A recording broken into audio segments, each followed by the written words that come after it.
안 보이잖아요. 다른 사람들은 누가 쓴 걸 갖다가 그대로 그런데 나는 그걸 한 번도 안 쓰고 내가 그냥 아무도 없는데 내 책에다 써서 그냥. 괜찮은데요? 되게 감각 있어 보이세요. 와이프만 칭찬하네. 네? 와이프만 칭찬해. 그래도 좀 말이 빈말이면 수고했어. 무슨 말이지?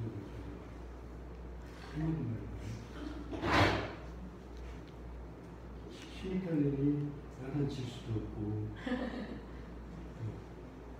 무슨 써서 이게 좀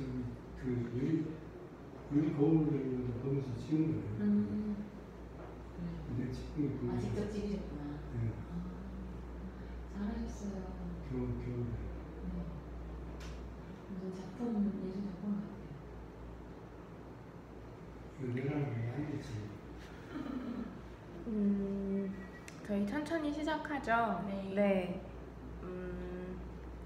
저희 지난 시간에 이제 그 빛깔에 대해서 한번 정해서 써보면 어떤가 해가지고 말씀을 드렸더니 그 희기님은 흰색으로 흰색으로 하셨고요. 저희 드니프로님은 아마 파란색인 것 같아요. 네. 그리고 안소니님은 그 크리스마스 트리 비트 주제로 글을 쓰셨어요.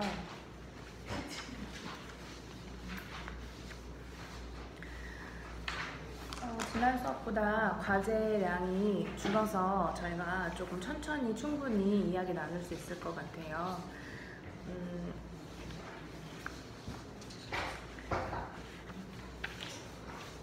호주팀은 이번에도 진짜. 네, 호주팀은 또 조용하시네요. 아, 바쁘시네요, 진짜.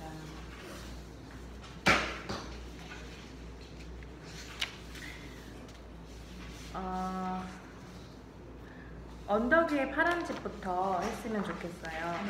네.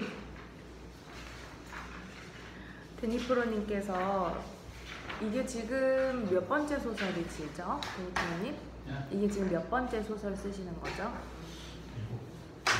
일곱 번째예요? 하나는 쓰다가 제가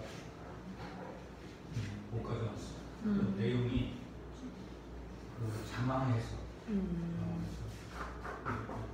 그 지나는 거.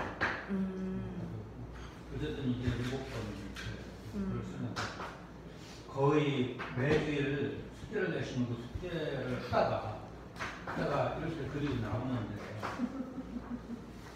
이 언덕 위에 파란 집도 지금 끝 페이지까지 일단 썼어요. 네. 근데 14페이지가 되더라고요.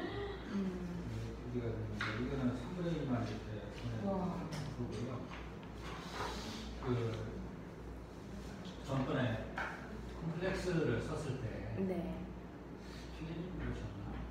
그 살 맞추면 마지막에 사는가 보는 이런 말을 썼어요. 네. 그때 뭔가 더 글이 더 계속돼야 될 것 같다 이런 말씀을 하셨는데 사실 처음에는 연계를 안 시키려고 했었는데 언덕에 파란 줄을 쓰다가 보니까 이게 연계가 되더라고요. 그래서 그 콤플렉스하고 언덕 위에 파란 집까지 썼으니까 그냥 마지막 결론 부분을 숫자하고 다른 제 스스로 써서 이 끈을 엮으면 소설이 하나 나오지 않을까. 총 페이지 수는 25페이지 정도. 25페이지 정도.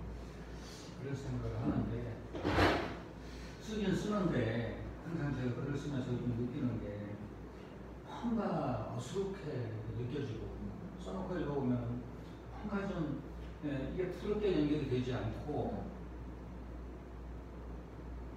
뭔가 좀 부족한 걸 자꾸 느껴요. 그래서 써놓고서는 계속 매일 아침마다 다시 띄워놓고 고치고 오후에는 돌아다니면서 생각하다가 이제 또 빠졌구나, 여기가 부족지 못하구나 하는 생각을 하면은 그 다음날 아니 뭐 그때라도 저녁이라도 다시 고치고 하는데 지금 여기서 1에서 5페이지까지 들어있는데 이 부분에 많은 건 아니지만 또 고쳤어요. 컴퓨터에 들어있는 그런 식으로 접근하고 있는데 어쨌든 이 수업이 저한테는 엄청 도움을 주고 있습니다. 대단하세요. 무슨 샘이 막 솟아나는 듯한 이렇게 글을 막 뽑아내시는 건 정말 대단하신 것 같고 그 누가 강요하지 않아도 혼자 계속 태고를 하시는 거잖아요. 계속 더 넣어야 된다, 빼야 된다, 뭐 이상하다 이렇게 생각하시면서 대단하신 것 맞습니다. 사실은 이제 제가 글쓰기 수업을 시작할 때부터 정말 어느 정도 사는 사람이기 때문에 제 경험에서 많은 소재를 가져올 수 있다고 생각했어요. 근데 그 소재의 분야가 국내의 여러 가지 일이 아니고 제가 오랫동안 근무했던 해외 사교를 했어요.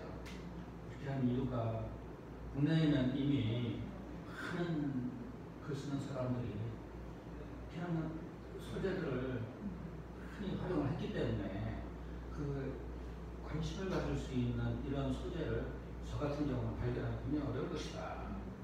그런 생각을 해가지고 당초는 여기 언덕위와 파란집처럼 해외에 어느 제가 경험했던 내용을 가지고 그러니까 스토리화하는 이런 생각을 했었어요.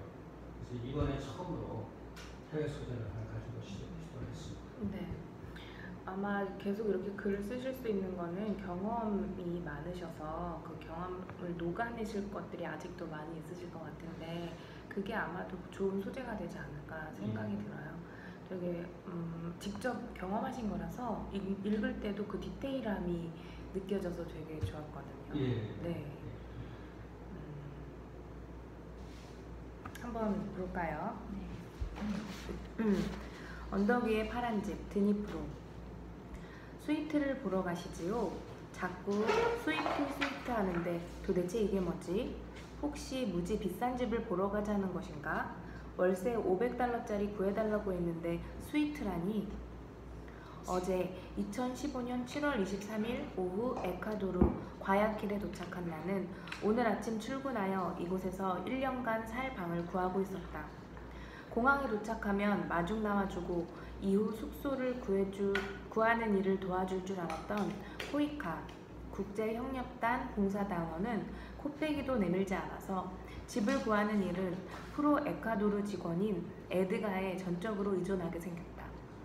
지난밤 잔 호텔이 저렴하기만 했어도 아니 투숙료에 비하여 쾌적하기만 했어도 이렇게 서두를 이유가 없었다. 하룻밤 숙박료가 $80인데다가 외부 소음이 많아서 뜬 눈으로 밤을 새워야 했다. 게다가 오늘이 금요일이라서 오늘 방을 구하지 못한다면 주말 이틀 밤을 더 이 소란스러운 호텔에서 지내야 했다. 11시에 첫 번째 집을 보러 갔었다. 방의 위치가 1층이었는데 주차장 바로 뒤에 출입문이 있었다. 밖에서 차가 후진으로 들어오면 차의 뒤가 그 방이었다. 차에서 내뿜는 매연이 그대로 방 안으로 들어올 터였다. 방 안에는 처음 보는 아주 낡은 에어컨이 달려 있었다. 이곳이 열대 지역이니 에어컨은 필수이었다.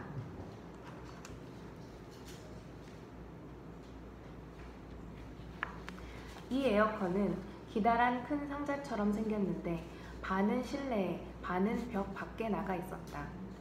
벽을 뚫어 설치한 것이었다. 상표를 보니 센츄리였다. 이곳 주택 문화가 생소하지만 몹쓸 집으로 보였다. 보통 한 번에 집을 정하는 것이 나의 성격인데 아무래도 이곳은 안 되겠어서 포기하였다. 이제 두 번째 집을 보러 가는 것이었다. 갑시다. 사무실 건물을 빠져나온 차가 10여 분 달려서 한적한 듯 보이는 거리에 주차를 했다. 가로수는 없지만 시멘트로 포장된 4차선 도로 옆에 있는 2층 주택이었다. 2층 입구에 로빈슨 스위트라는 간판이 보였다. 아, 그래서 자꾸 스위트라는 말을 했구나. 좁은 마당을 지나 들어가니 계단으로 2층으로 올라가는 구조였다. 2층 전체에 원룸이 7개 붙어 있었다. 원룸은 침실과 거실 그리고 화장실로 구성되어 있었으나 우리나라의 보통 원룸보다는 협소했다. 벽면이 흰색 페인트로 칠해져 있어서 깨끗하게 보였다. 침실에는 침대와 3인용 소파가 한 개 있었으나 낡은 것이었다. 침대는 흰 천으로 깨끗하게 세탁된 시트가 덮여 있었다. 침대에서 마주 보이는 벽의 상단에 파나소닉 에어컨과 소형 TV가 불안하게 붙어 있었다. 거실에는 간편한 취사시설과 유리판으로 덮인 4인용 식탁이 하나 있었다. 화장실에는 양변기 외에 샤워시설이 있었다. 비교적 새 것으로 보이는 에어컨과 사무실까지 걸어갈 수 있는 위치였고,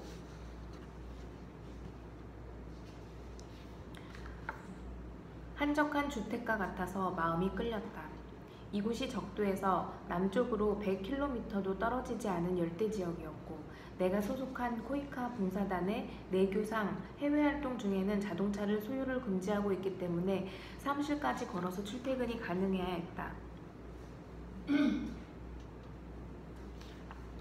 나는 두 번째 스위트 원룸을 염두에 두고 흥정을 해보았다. 제 근무처인 월드 트레이드 센터까지는 걸어서 얼마나 걸립니까? 10분 정도 걸립니다. 집 주인이 대답했다. 월세가 얼마입니까? 월 650달러입니다. 청소를 해줍니까? 이틀에 한 번씩 청소 아줌마가 청소를 해줍니다. 침대 시트와 수건도 한 일주일에 한 번씩 갈아줄 겁니다. 공항이 가까워서 시끄럽지 않나요? 비행기는 밤에는 이착륙하지 않아요. 지내시기 괜찮을 겁니다. 두 번째 방으로 한 달에 600달러이면 계약하겠습니다. 사무실로 돌아와서 생각해보니 너무 성급하게 결정한 것 같았다. 우선 월세로 500달러 선을 생각하고 있었는데 너무 비싸게 얻는 것이 아닌지와 주변 환경이 어떤지도 궁금했다. 남모르는 해외의 어떤 지역에 가서 장기간 살 집을 찾는 것이 한두 번이 아니었지만 주변의 조언도 없이 결정해야 하는 것은 이번이 처음이었다. 같이 갔던 에드가는 꿀먹은 벙어리 같았다. 내게 조언이 될 만한 말을 전혀 해주지 않고 스스로 판단하도록 내버려 두었다. 국내에서도 집을 사거나 세를 얻을 때 자칫하면 속기 여반장인데 생면부지인 해외에서는 마음에 드는 집을 구하기가 더더욱 어려운 일이었다. 다급한 마음으로 제이씨에게 전화했다. 제이씨는 코이카 봉사단으로 약 1년 전 이곳 과야킬에 와 있었다. 겨우 통화가 연결이 되어 바로 약속을 잡았다. 산마리노 센터에서 만나기로 했다. 옆자리 동료에게 위치를 물어보니 바로 창밖을 보면서 건물을 가르쳐주며 5분 거리라 했다. 내 근무처가 있는 월드 트레이드 센터에서 산마리노 센터까지는 프란시스코 드 오렐라나 맞나요? 예. 네. 거리로 연결되어 있었다. 6차선 간선도로였는데 많은 차들이 매연을 내뿜고 달리고 있었고 적도의 태양은 구름에 가리고 있었으나 34도의 고온과 높은 습도는 금방 땀으로 젖게 했다. 산 마리노 센터는 거대한 쇼핑몰이었다. 쇼핑몰 전면에는 수려한 열대 파인트리들이 일렬로 서 있었다. 둥치가 새 아름 들이는 데는 파인트리는 4층 건물 높이까지 커서 그 위에 부채살 같은 초록 나뭇잎을 일렁이고 있어서 장관을 이루고 있었다. 평상시 후진국이라고 생각했던 에콰도르에 이런 현대식 쇼핑몰이 있으려니 생각지 못했다. 입구에 가서 핸드폰을 했다. 그는 다른 쪽 입구인 정문에 있었다. 제이씨이시죠? 오시느라 수고 많으셨습니다. 반갑게 웃는 얼굴에는 지친 듯한 인상이 묻어나왔다. 푸른색 셔츠와 베이지색 진 바지를 입은 그는 중간 키의 마른 몸매였다. 우리는 악수를 나누고 2층에 있는 환 발데스 카페에서 마주 앉았다. 언제 오셨습니까? 어제 오후에 도착했습니다. 공항에 못 나가서 미안합니다. 본부에서도 지부에서도 아무런 연락이 없어서 오시는 것을 알지 못했습니다. 키토에 있는 코이카 지사의 지사장이 출국 전 내게 보낸 이메일에서 분명히 현지에 있는 단원들이 공항에서 만나서 정착을 도와줄 것이라고 했었는데 그가 허언을 한 것이 분명했다. 그러나 지금은 허언인지 아닌지를 따질 처지가 아니었다. 그는 집을 구하는 데 필요한 정보를 많이 알려주었다. 특히 한국무역협회 출신의 파견자가 살던 곳이며 지내기 편한 지역과 월세 수준 등을 설명해 주었다. 제이씨의 설명이 두 번째 본집을 결정하는 데 결정적이었다. 그러나 그는 이 지역 보통 원룸 월세가 월 400달러 수준인 것도 그 지역에 비행기 뜨는 소음이 엄청나다는 것도 설명해주지 않았다. 마치 처음 온 사람은 모두 집 구하는데 고생을 했으니 당신도 고생을 하고 대가를 지불해야 한다는 것처럼.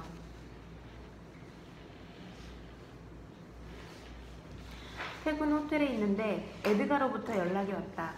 집주인이 월 임차료를 600달러로 하기로 했으며 내일 아침에 계약하고 짐을 옮기자고 했다.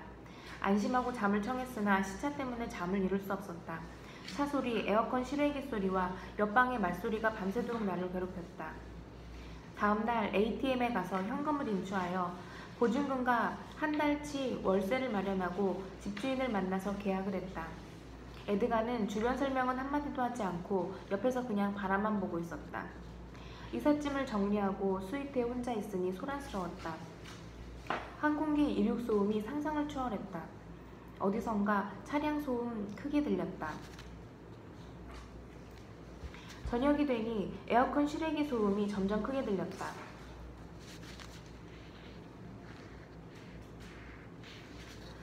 옆집 개 짖는 소리. 집들이 방음이 전혀 안 되어 있었다. 망연자실이다. 더위를 먹은 몸은 화끈거렸다. 시차로 밤낮은 완전히 바뀌어 있었다. 아무리 피곤해도 잠을 잘 수가 없었다. 이리저리 뒤척이며 큰맘 먹고 시작한 이번 해외 봉사활동에 대하여 생각해보았다. 사명감을 가지고 한 선택이다. 팔에 힘이 약한 콤플렉스를 가진 나는 학교 다닐 때 여러 차례 어려움과 창피함을 당해왔다. 전쟁 위험이 높은 시기에 군 생활을 하면서 살아서 제대할 수 없을지도 모른다는 공포에 떨기도 했다. 그러나 이 컴플렉스는 나의 자의식을 강하게 발달하게 하였고 내적인 오기가 자라나서 사명감을 형성하고 있었다. 죽지 않고 군 생활을 마치고 사회로 돌아간다면 언젠가는 어려운 사람들을 도와줄 수 있는 일을 해보겠다고 다짐했다. 그리하여 내 삶의 의의를 찾아보겠다고 생각했다. 마치 리빙스턴이나 인간굴레의 절름발이 필름과 같이 인류에 봉사할 수 있는 그런 숭고한 것을 해보고 싶었다. 그러나 직장을 잡고 사회에 진출해보니 많은 것이 여의치 않았다. 내게는 리빙스턴처럼 의술도 없었고 노동 봉사할 수 있는 체력도 시간도 없었다. 우선 당장 해결해야 할 현실적이고 세속적인 지난한 문제들이 코앞에 닥쳤다. 박봉으로 가족을 먹이고 살려야 했으며 부모와 친지들에게 도덕적인 채무를 가지고 있었으며 친구들과 지인들에게 체면도 차려야 했다. 우리 세대의 남자들이 대부분 그러했지만 직장을 잡은 이후에는 나보다는 김대리, 김부장, 김관장, 김의원 등 직장인으로 살게 된다. 개인의 존재보다는 직장인인 자기에 더 가치를 두게 마련이다. 이러한 생활이 35년간 지속되었고 지난 해가 되어서야 어느 정도 자유로워질 수 있었다. 다른 사람을 도와줄 수 있는 여유는 생겼으나 수단과 방법이 부족했다. 35년간 수출 진흥 업무와 해외 투자 분야에서 경험이 많이 쌓여 있었으나 의술처럼 일반적으로 적용할 수 있는 기술도 아니었고 체계적이지 못했다. 다행히 그동안 마무리 짓지 못한 대학원에서 공부가 남아 있었다. 나는 대학원에 다시 등록하고 수업을 받기 시작했다. 새로운 배움의 기회를 통해서 내 경험을 체계화하고 지식화하여 다른 사람에게 전달할 수 있는 능력과 자신을 갖추게 되었다. 이러한 지식은 교회 등 종교활동을 통한 봉사활동으로 전달하기는 부적합한 것이었다. 코이카에서 해외 후진국에 파견하는 봉사단이 더 적합했다. 나는 내 지식이 필요할 만한 국가를 선택하여 봉사단에 지원하였다. 면접을 볼 때였다. 현지에 파견되었는데 할 일이 없으면 어찌하시겠습니까? 그냥 놀다 오시겠습니까?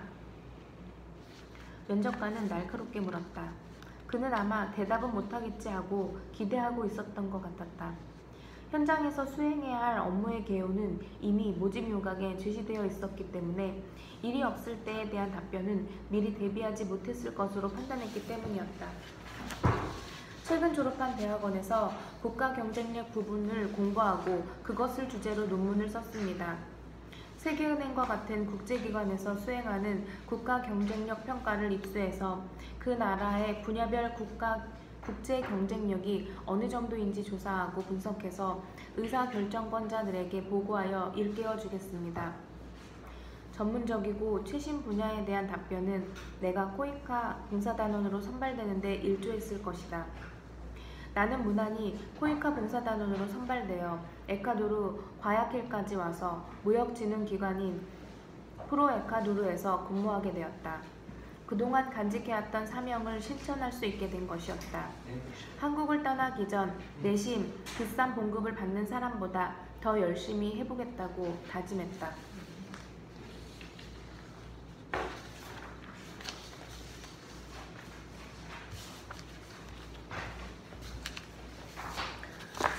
네, 지난 소설과는 또 전혀 다른 소재를 가지고 이야기를 끌고 가시고 계세요. 일기님은 어떻게 읽으셨어요? 아직 언덕의 파란집은 등장하지 않은 거죠? 예. 우리가 사람들이 이제 네. 두 번째 파트부터 언제 등장할까로 궁금하고요. 그리고 이제 마지막 파트에서 이제 언덕의 파란집을 제가 지금 어떤 집하고 계속 나오려고 파란집을 갑니다. 가는데 이제 가기까지는 엄청난 파란 끄만을 가지고 가서 그 집을 보고 실망하는.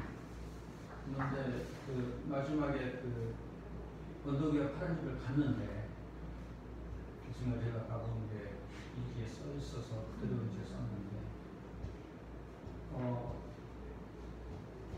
굉장히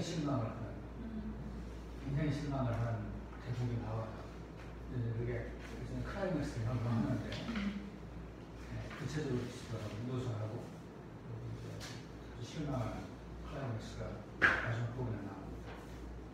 그래서 제목은 붙였는데 4페이지만 우선 이렇게 오늘 가지고 나오다 보니까 제목하고 파란집에 대한 얘기 하나도 안 들었어요. 제목 잘 지으신 것 같아요. 굉장히 실망한 집이라고 하셨는데 언덕 위에 파란 집이라고 해서 뭔가 굉장히 좋고 그렇죠. 이것으로 이제 되게 기분 좋은 결말이 있겠구나 하고 예상을 하게 되는 제목이거든요. 근데 그거 반대되게 굉장히 실망하셨다는 이야기를 들으니까 더욱 뒷부분이 기대가 되는 것 같아요. 여기 이제 막 등장하는 제이라는 사람이 그 집에 살고 있으면서 이 제이랑 제가 한 번 만나서 나오잖아요. 2번, 3번을 만나요. 그러면서 저희는 이건 극화한 건데 살짝 제가 이 집에서 비행기 소리 그냥 죽겠어. 우리는 굉장히 조용해. 더 죽겠어 하면 시원해. 이제 이런 식으로 이제 살살 제가 못 견뎌하는 그런 원인을 자기는 그게 크게 집에서 자랑을 하는 계속 살살 저를 약올립니다. 아니 여기 보니까 그 제이 씨 그 세 번째 장에 보면은 왜 이런 얘기를 썼을까 했는데 뒤에 그런 사유가 나오는군요. 그 마치 처음 온 사람은 모두 집구하는데 고생을 했으니 당신도 고생을 하고 대가를 지불해야 한다는 것처럼 이런 부분을 이게 곡선처럼 주신 거구나. 그래서 이걸 쓴 이유가 뒤에 나올까라고 생각하면서 보게 된 글이었어요. 그리고 일단 묘사를 좀 그 현장이나 이런 것들을 좀 상상하게끔 묘사를 좀 잘하세요.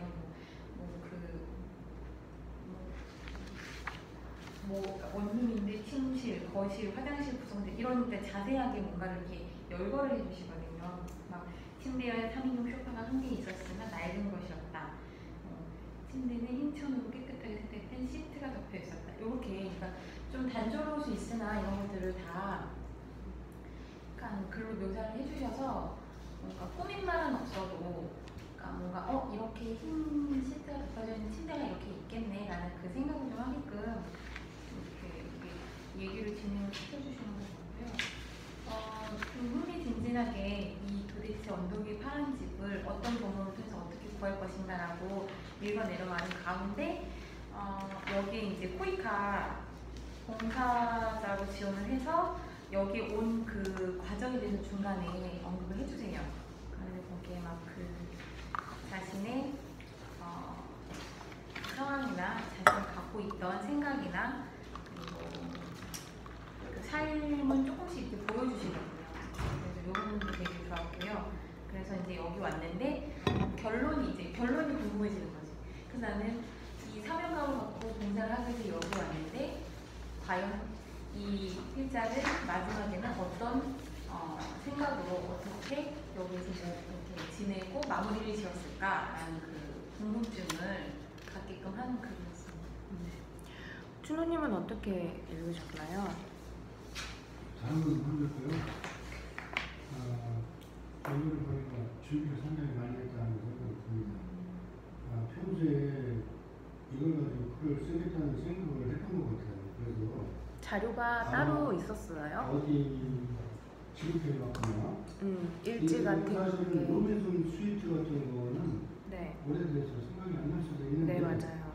그런 거라든지 또는 무슨 그 방의 구조라든지 몇 개는 생각나지만 그렇게 자세하게는 생각이 안 나거든요. 근데 언젠가는 써먹을 생각을 하고 염두에 두고 그런 거를 일기 형식이나 자료를 축적했던 것 같아요. 이런 글이 나오지 않는 마음에서 아니면 사진을 찍어줄 수도 있었을 것 같고. 그걸 수를 엄청 많이 했다. 자료가. 저번에도 군대 문제 쓸 때 네. 그 몇 미터 이상이면 얼마 폭파하는 그런 거를 자료를 안 찾으면 모르거든요. 그렇죠. 근데 자료 연구를 상당히 적어서도 많이 했구나 하는 생각이 들더라고요. 우리는 자료 연구하기 참 싫거든요. 네, 자료가 따로 있으셨어요? 일기가 있습니다. 일기가 있었는데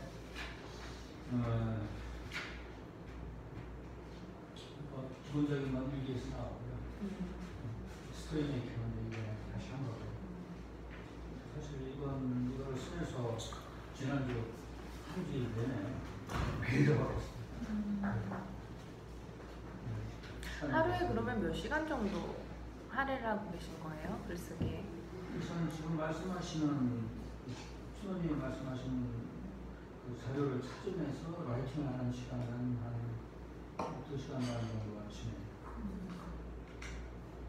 그리고 2시간 반에서 3시간이 라이팅이고요.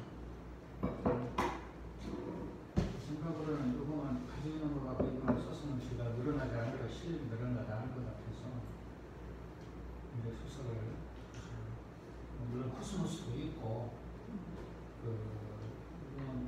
이청준 작가 소설 한 권하고 성석재 한 권, 시력 체크하고 해서 쓸고는 오후하고 저녁에는 이제 제가 좀 취소 못합니다. 네. 오후에 배낭에 짊어지고서 산으로 올라가서 있지. 와, 돌아가야 돼. 거의 작가의 생활을 하고 계세요. 그러니까 이 정도 분량이 나올 수 있는 거거든요. 저도 이게 우리 수업에서 참 좋은 게 이런 얘기를 제가 마음대로 할 수 있고 또 선생님인데는 숙제를 보고 고민을 해서 제가 과거에 있었던 어떤 일을 연결시켜가지고 그 작업을 시작하면은 좀 이렇게 써줘요. 써줘요. 이게 첫째 한 3, 4일은 뼈대를 쓰는데 굉장히 이제 좋습니다. 그렇죠. 그다음부터는 뼈대에다가 살을 붙이는 작업을 이렇게 하고 있거든요. 네. 그래서 저는 아주 써 끝나고 나서는 그 말씀을 수업에 대한 도움을 엄청 받고 있습니다. 네. 그만큼 열심히 집중하시는 것 같아요. 제가 몇 가지 더 참고로 더 말씀드리자면 이 페이지에 제일 윗줄 보면은 비교적 새 것으로 보이는 에어컨과 사무실까지 걸어갈 수 있는 위치였고 라고 하셨잖아요.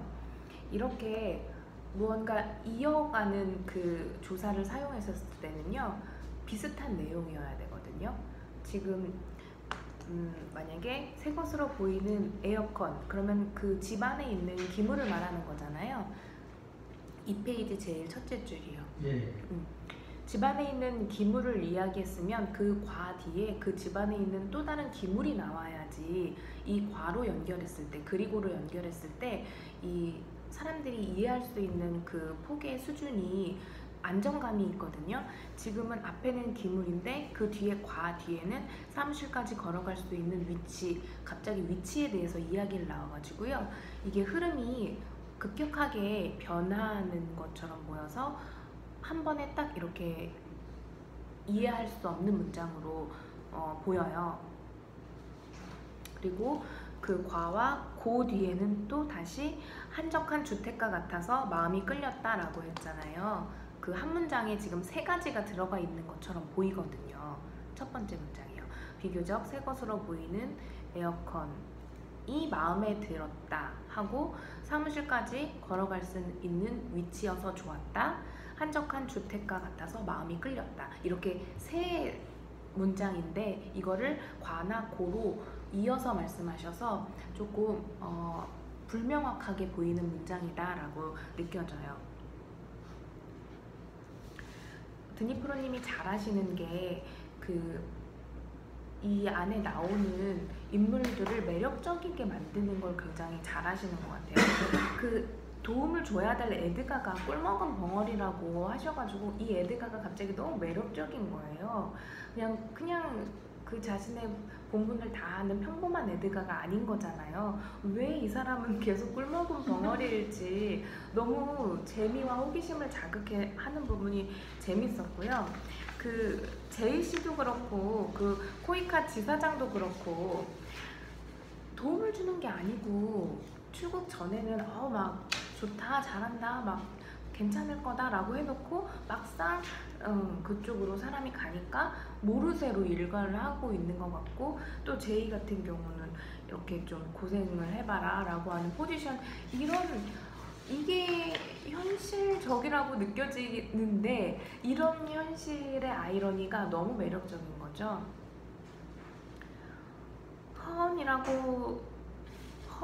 이것을 허언이라고 하기보다는 뭐라고 해야 될까? 감언이설이라고 해야 되나요? 글쎄, 허언이라는 단어를 썼는데. 네.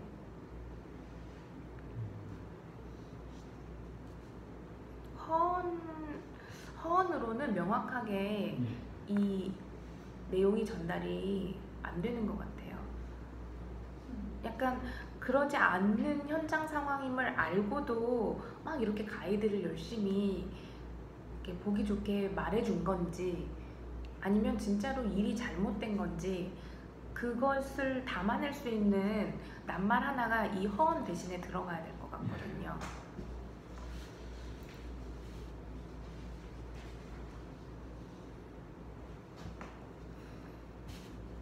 그리고 3페이지 중간 정도에 보면은 두 번째 본집을 결정하는 데 결정적이었다라고 했고요.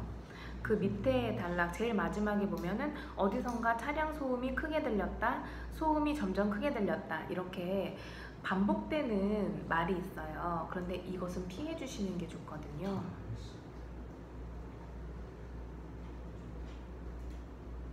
두 번째 본집을 고르는데 결정적이었다, 이렇게 결정하는데 결정이란 말 대신 앞에 단어를 다른 말로 대체를 해주시면 되는 거예요.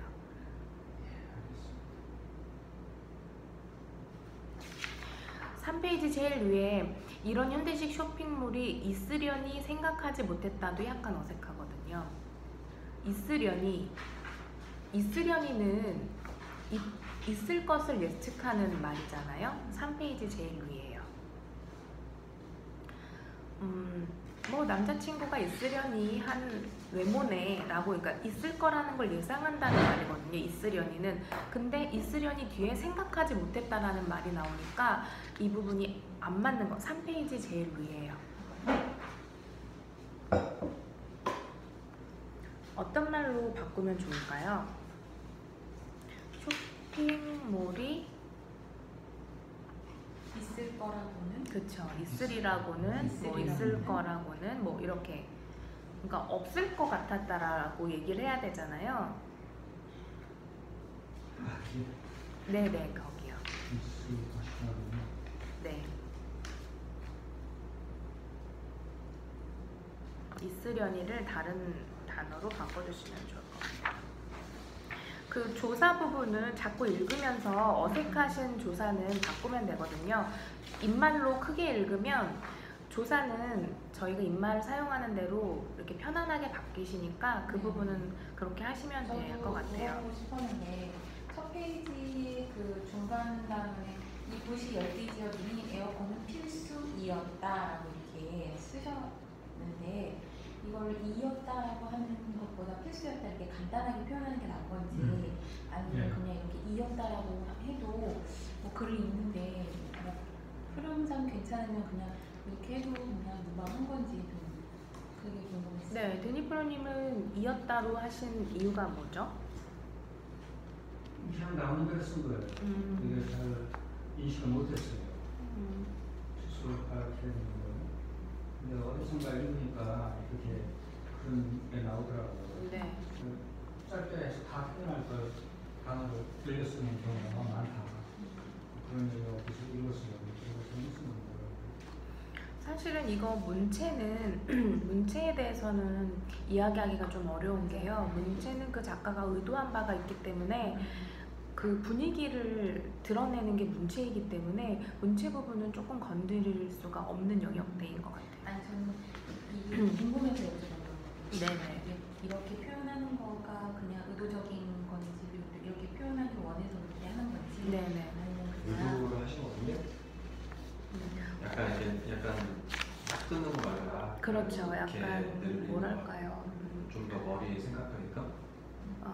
분위기를 좀 더 완화하는 느낌으로 그래서 들리거든요. 그래서 그건 이제 네, 왜냐면 뒤에 부분에도 것이었다, 뭐 뭐였다 하면서 뭔가 네, 그거는 뭐 저는 괜찮다고 생각합니다. 네, 뭐 다 못 들으셨지만 네, 어떻게 느껴지세요, 데니프로님의 글이? 형님 그러거든요. 그냥 소설이 있는 것 같아요. 그렇죠. 네. 부럽고요. 네. 네. 내일은 제가 그냥 좀 이렇게 2시간 반씩 하면서 글을 쓰시는데 뭐 1시간 막 이렇게 막 얼렁뚱땅 이제 글을 쓰는 제가 좀 반성이 됩니다. 라는 시간을 할애해서 네네.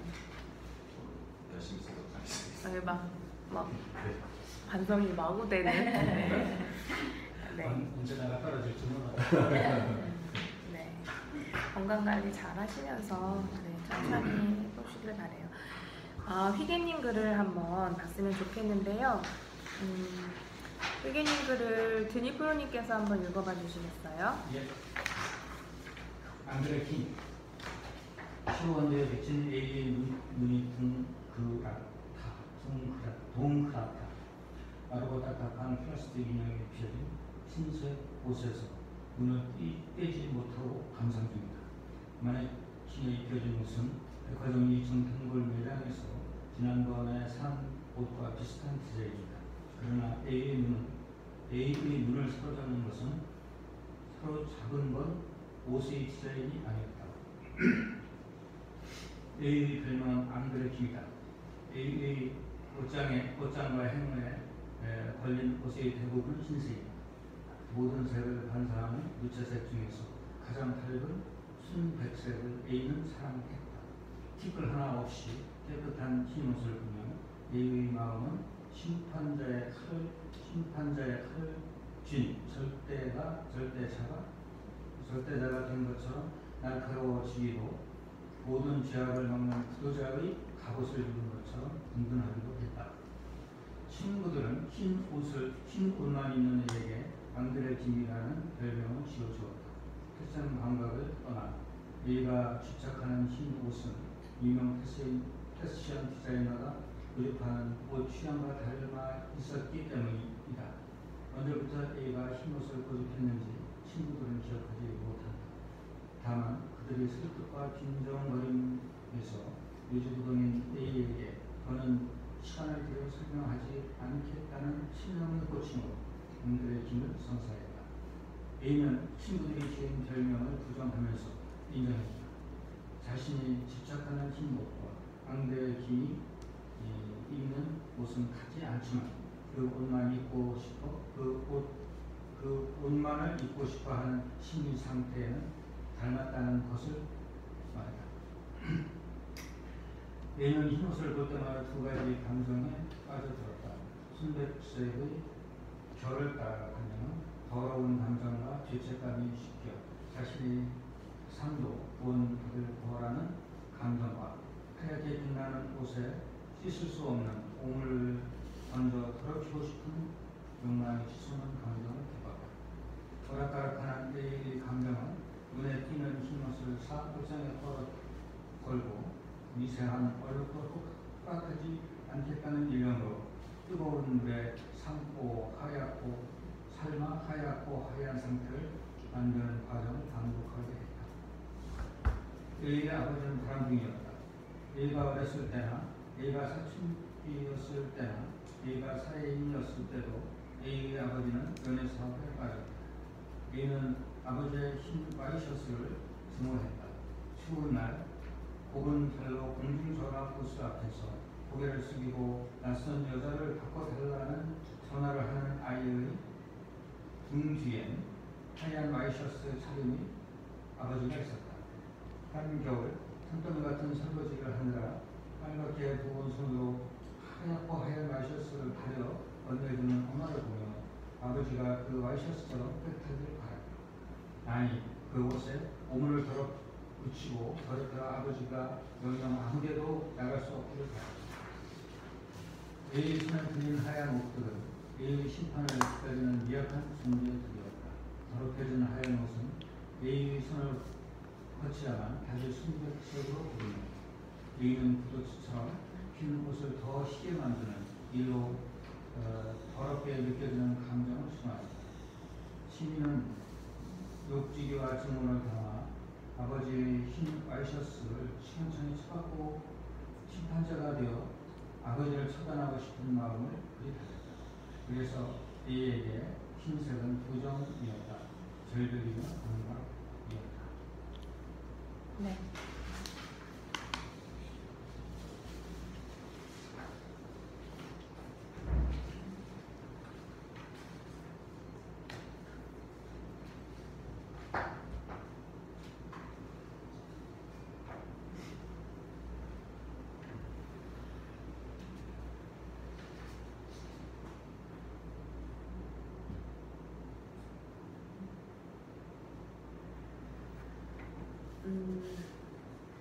제 생각은 회계님이 자기의 틀을 깨기 시작한 첫 글이 아닐까라는 생각이 드는 글이에요.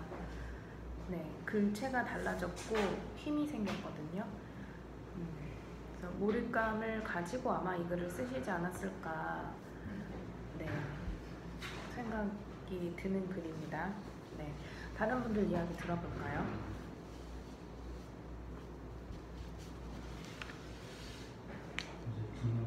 자기의 색깔을 내시는 것 같은데요. 네. 감각사처럼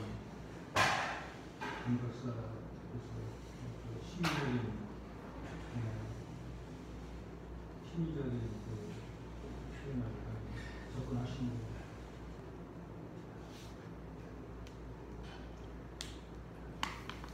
조금 위험하지만요. 그런 작품을 굉장히 어려울 것 같아요.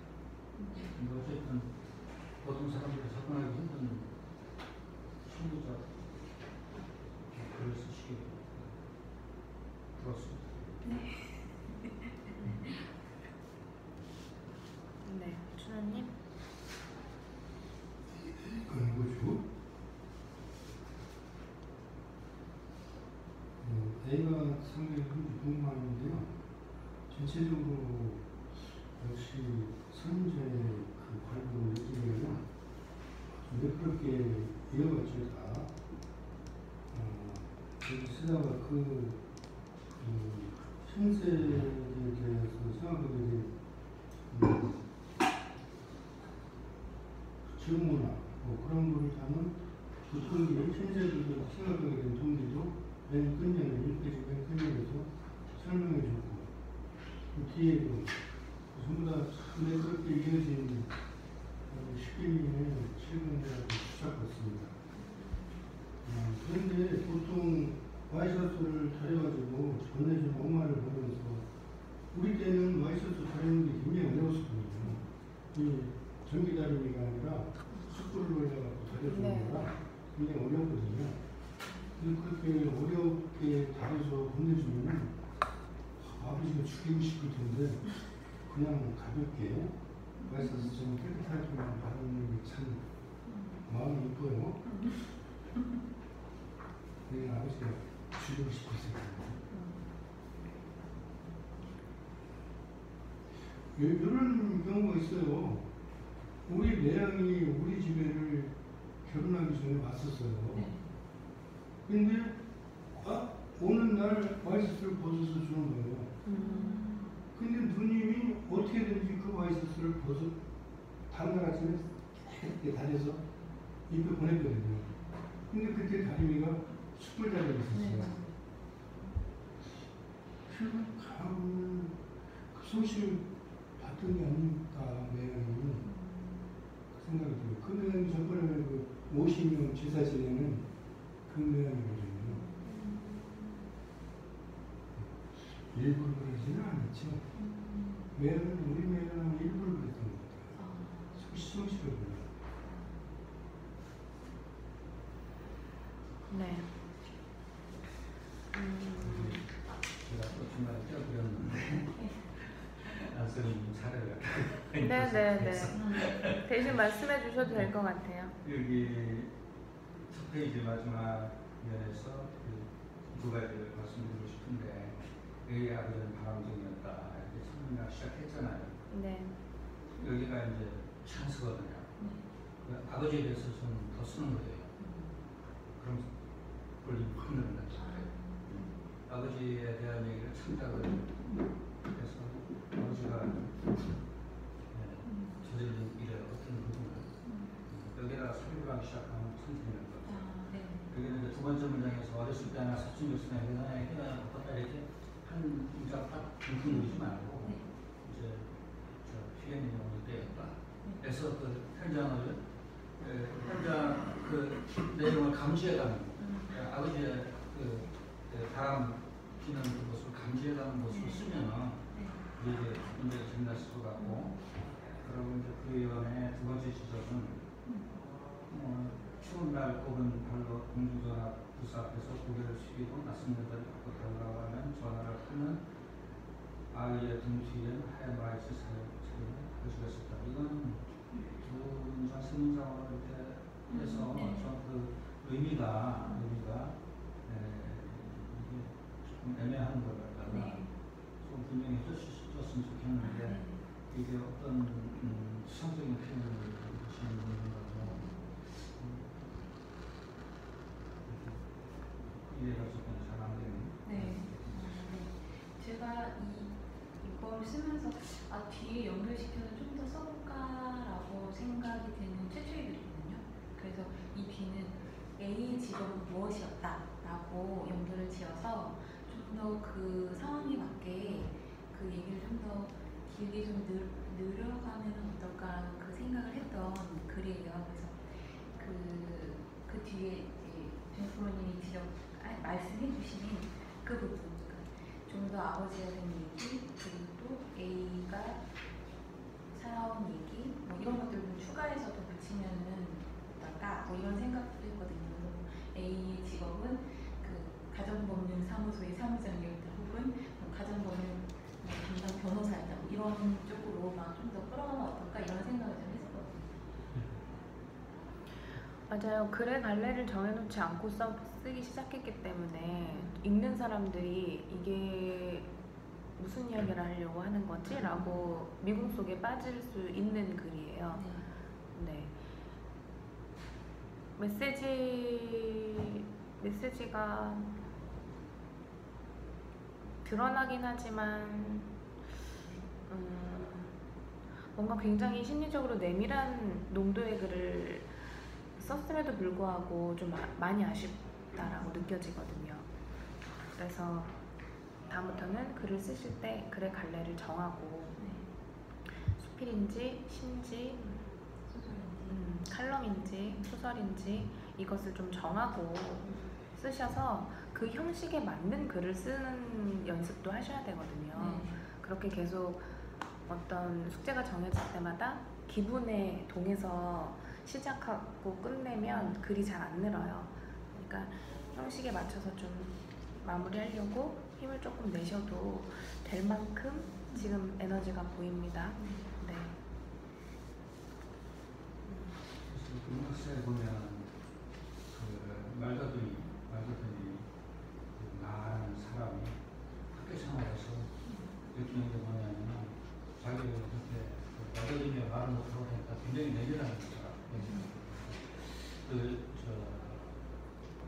자기한테 곱지 못한 시선을 드는 학생들도 쏴 죽이고 싶은 그런 충동을 드는 편이 있어요.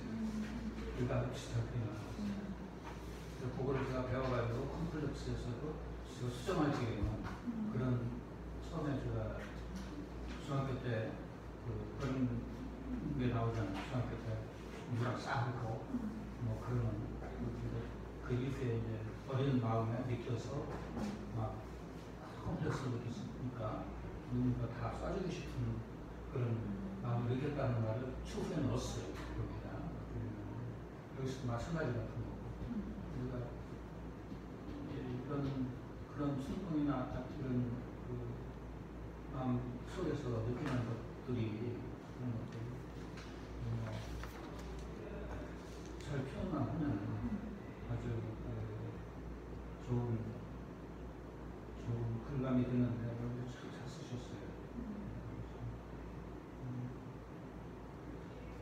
아버지가 진행하든지 하셨습니다. 그리고 가르치고 싶은 동안이 좀 반복적으로 그것도 반복을 하되 오늘을 던져 이렇게 하지 말고 같은 표현을 하되 다른 인정으로 했으면 더 좋지 않아요. 하여튼 제가 좀 느끼는 대로 다 하는 건데요. 제가 틀릴 수도 있어요. 아닙니다. 되게 중요한 말씀을 해주신 것 같아요. 글을 왜 많이 읽어야 되냐면요. 내 개인적인 것에서 이제 이야기가 나오잖아요. 그런데 사실은 많은 작품을 읽다 보면 저희가 많은 사람을 경험하면 느껴지는 어떤 객관화가 일어나거든요. 그런데 만약에 그 경험이 없는 사람들은 굉장히 우리가 대화를 하거나 만났을 때 뭔가 핀트가 조금씩 안 맞는 게 느껴져요. 그거는 자기 감정에 함몰되고 자기 인식에 함몰됐을 때 나타나는 현상이거든요.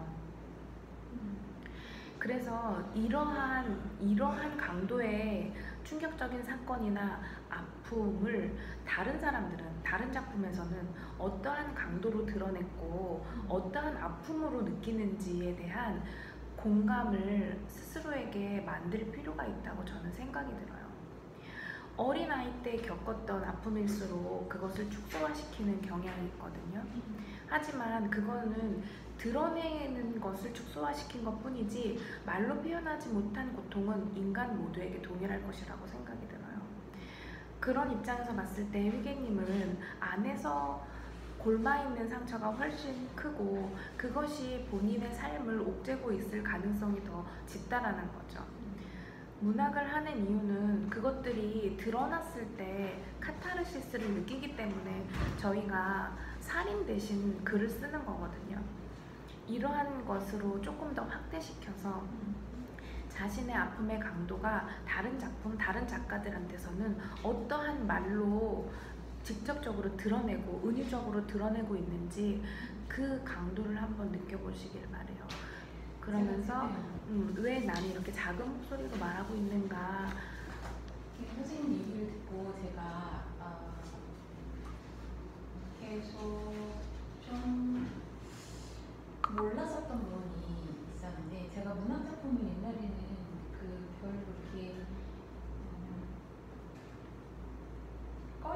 갖고 읽었었거든요. 근데 어떤 책을 읽으면 굉장히 불편해지는 거예요. 그 책을 이 책을 불편해지니까 안 읽게 되고 그냥 덮게 되더라고요. 그러니까 그게 이번에 그 선생님이 빌려준 그 힘이라는 책을 제가 읽었는데 불편한 거예요. 그러니까 마음이 안 좋고 불편하고 그러니까 책을 덮고 싶어지는 거죠. 그러니까 이 책에서 나오는 어떤 내용들이 저를 자꾸 제가 갖고 있는 지니고 있는 상처나 제가 갖고 있는 그 무언가를 계속 건드리는 거예요. 그런데 저는 그걸 이렇게 내가 지금 이러지 이게 뭐지 이렇게 끄집어내기보다는 아 불편해 지금 별로 안 읽고 싶어 이래서 그냥 책을 덮는 행동을 좀 잘 해왔던 것 같아요.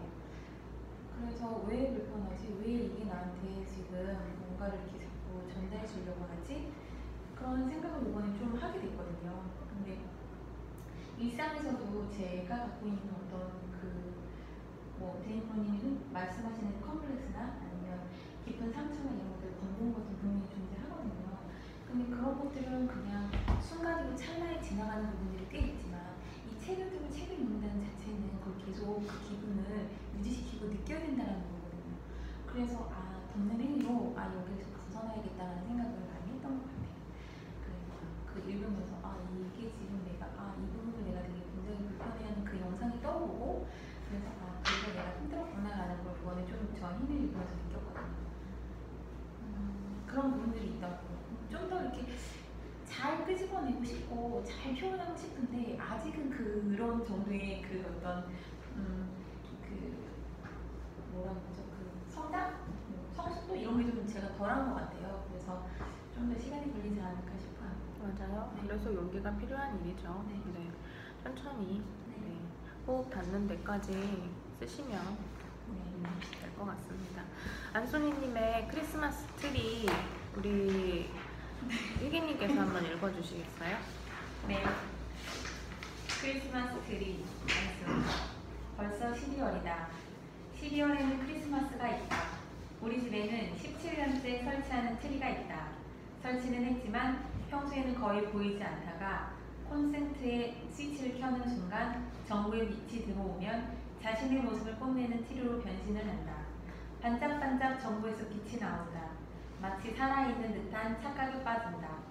춤이라도 추는 듯 반짝이는 빛을 보고 입문하면 시간 가는 줄도 모르고 넋이 빠진다. 나와 나의 가족의 파란만장한 역사의 순간에 함께했던 트리의 빛은 힘들었던 순간을 잠시나마 잊게 했던 따뜻한 사랑의 빛으로 늘 함께하길 바란다. 한 해를 마무리하는 12월에 사랑하는 사람들과 크리스마스 트리에 모여 캐롤을 들으며 반짝이는 빛을 보는 행복한 시간이 47년, 57년 쭉 이어져 갔으면 하는 바람이다. 매일 크리스마스. 네.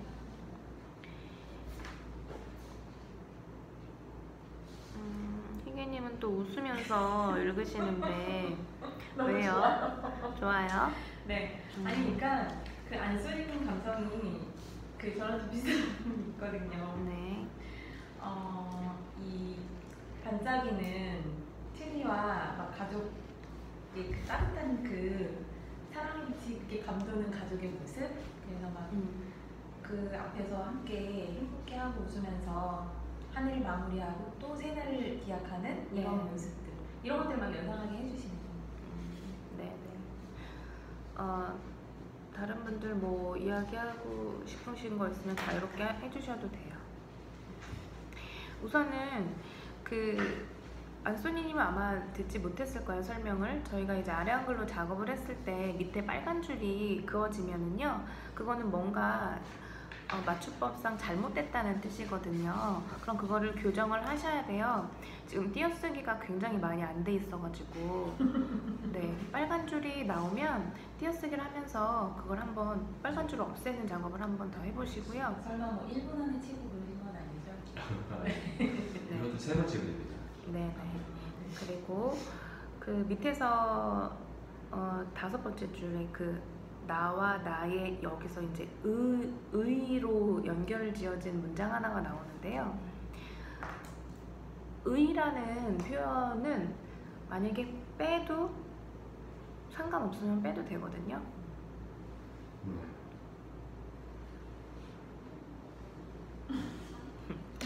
그리고 의로 엮어서 문장을 만들면 문장이 굉장히 어수선해져요. 그래서 웬만하면 이거를 좀 잘라서 네, 단문으로 묘사를 하실 필요가 있어요. 나이를 빼면 되겠네. 만약에 그렇게 한 번 더 이제 끊어서 설명을 하다 보면 이 가족의 나와 나의 가족의 파란만장한 역사가 무엇이었는지가 드러날 수 있는 공간이 만들어지거든요. 그 파란만장한 역사의 순간이 묘사가 돼야 되고, 그리고 그것이 얼마나 힘들었던 순간이었는지도 묘사가 돼야 되고, 그 다음에 그것이 어떻게 잘 돼서 지금 현재 따뜻한 사랑의 빛이 되었고, 그리고 나는 이 가족과 어떻게 늘 함께 하길 바란다. 이렇게 지금 중간중간 들어가야 될 이 글의 핵심적인 내용들이 빠진 거예요. 이 의가 그것을 이제 다 함축시켜 버린 거죠.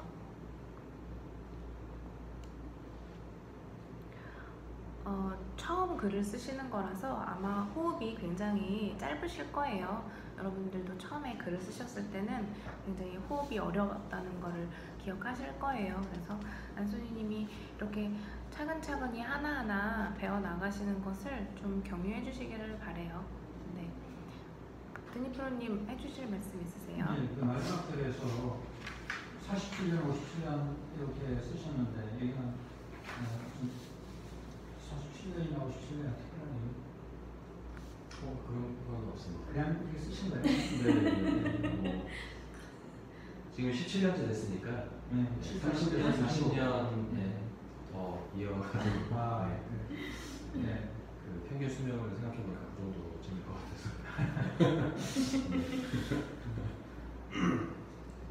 그러니까 여기도 마찬가지로 내가 몇 살이 되는 47년, 또 내가 더 오래 살 수 있다면 몇 살인 57년까지 이렇게 조금 더 그 사이사이에 설명을 넣어주시면은 부드러운 글이 될 것 같습니다.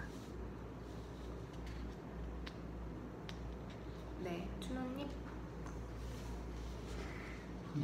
처음 하는 있는데요. 네, 전체적으로는 따뜻한 느낌이 좀 그린데 네. 파란만장이 들어가서 좀 따뜻한 삶에 깎이는 듯한 파란만장을 다른 따뜻한 마음으로 대체했으면 어떨까 싶습니다.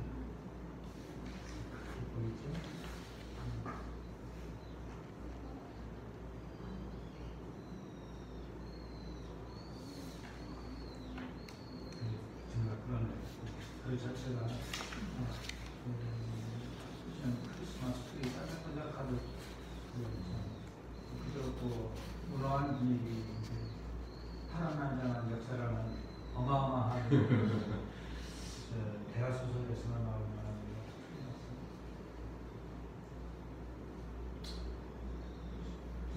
글이 좀 길었으면 파란만장을 써도 되는데 짧은 글에서 파란만장을 들어가니까 왠지 좀 거슬립니다.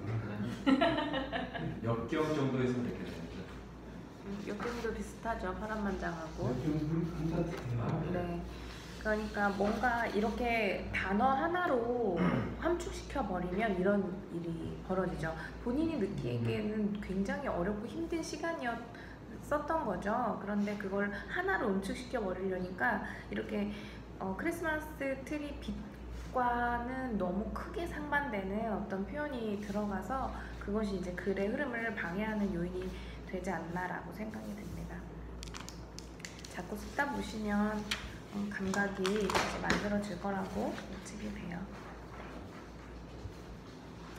네, 저희 이번 강의는 벌써 5번째예요. 붉은 행성을 위한 블루스라고 하는데 다 읽어보셨나요? 네. 화성에 대한 이야기였어요. 네.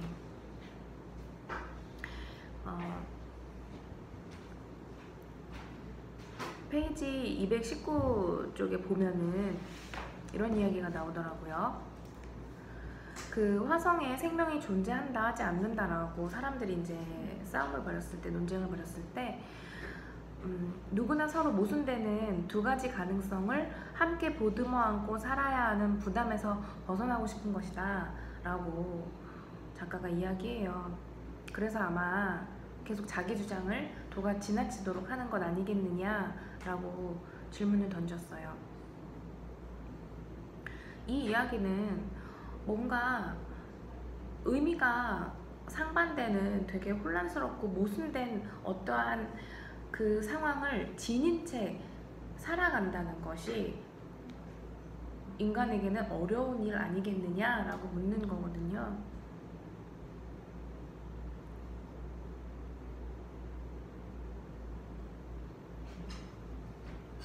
뭔가 자꾸 정리하고 싶고 이것이 옳다라고 이야기하고 싶고 선명하게 그 방향대로 가고 싶고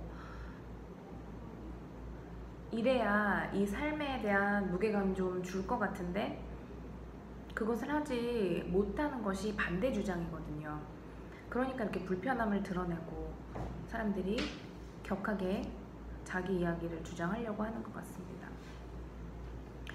화성도 역시 마찬가지죠.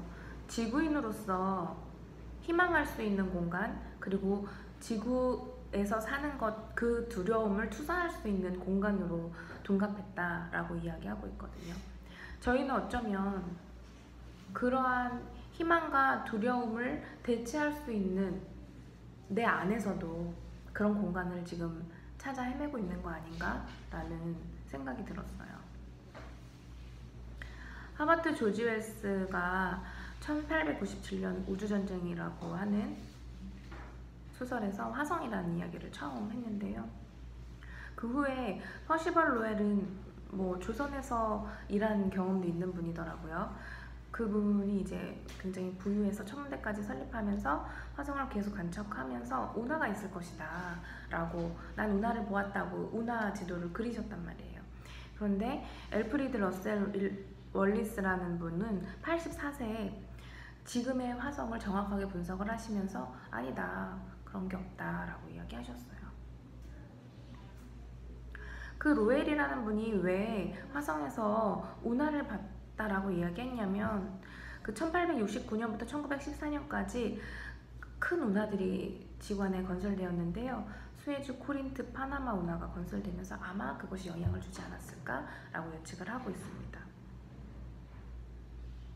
중국이 로켓을 처음 발명하면서 수많은 세기가 흘러서 인공위성을 인공위성을 쏘아 올리고 달 선의 비행까지 저희가 태양계 밖으로까지 우주선을 쏘아 올릴 수 있는 기술이 발전하면서 지구에서 벗어나려면 화성에다가 운하 건설을 하는 방법이 있지 않겠느냐라고 예측하면서 이 글은 마무리되고 있어요.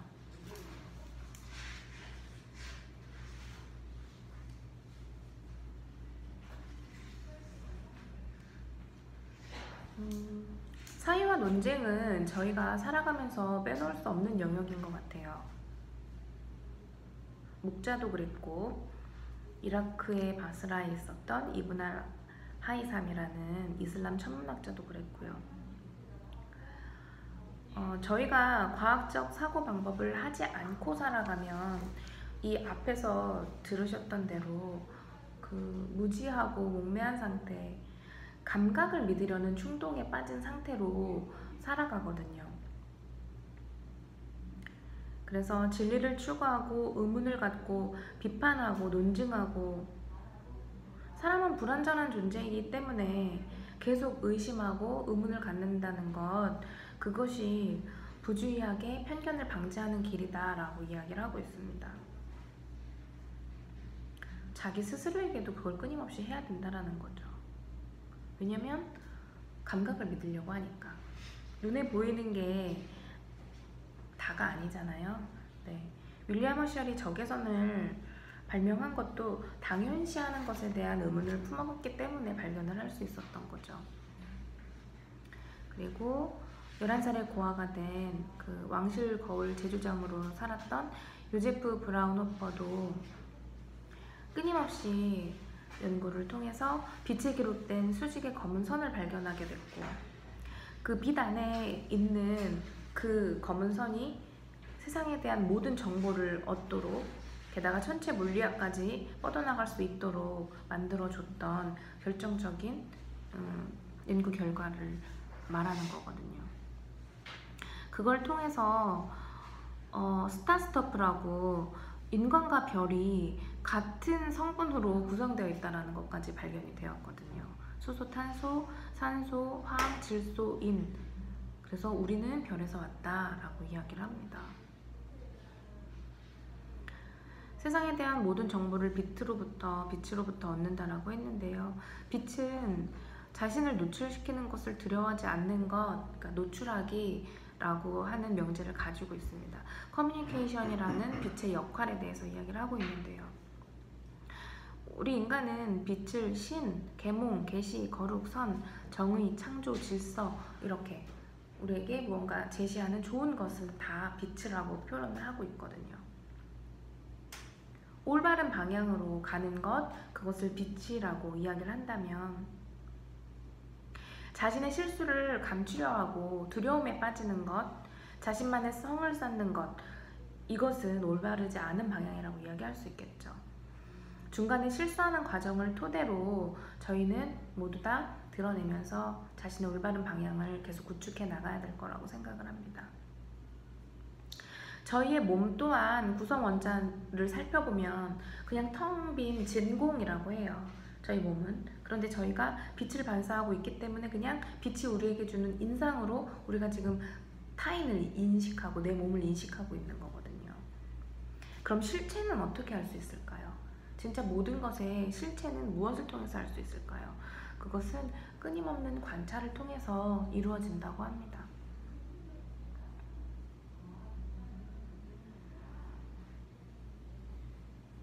페르맹의 진주귀걸이를 한 소녀, 그것을 보면은 그냥 진주귀걸이를 한 굉장히 어여쁜 소녀가 보이지만, 피카소의 추상화 거울 보는 여성이라는 작품을 보면 그 작품 안에는 여성의 자궁, 임신, 늙은 여인의 얼굴까지 다 드러낼 수 있다라고 합니다. 사실은 저희가 이렇게 보는 모든 물체, 인간, 이런 것들이 우리가 그냥 딱 눈으로 보여지는 것이 다가 아니라 그 안에 수많은 이야기와 메시지를 담고 있는데 저희가 읽어내지 못하는 것 뿐이거든요. 그렇다면 끊임없이 읽어내기 위한 노력을 해야 될 텐데, 그것은 추상을 하는 것밖에 없습니다. 추상을 통해서 새로운 통찰을 이끌어내는 훈련을 하는 수밖에 없거든요. 저희의 삶도 마찬가지일 거라고 생각을 합니다. 그냥 눈에 보여지는 것으로 끝내지 마시고 계속 끊임없이 무엇인가, 이것은 과연 정말 무엇일까를 계속 모색하면서 깊이 계속 생각의 영역대를 넓히는 그런 삶을 사시기를 바랍니다.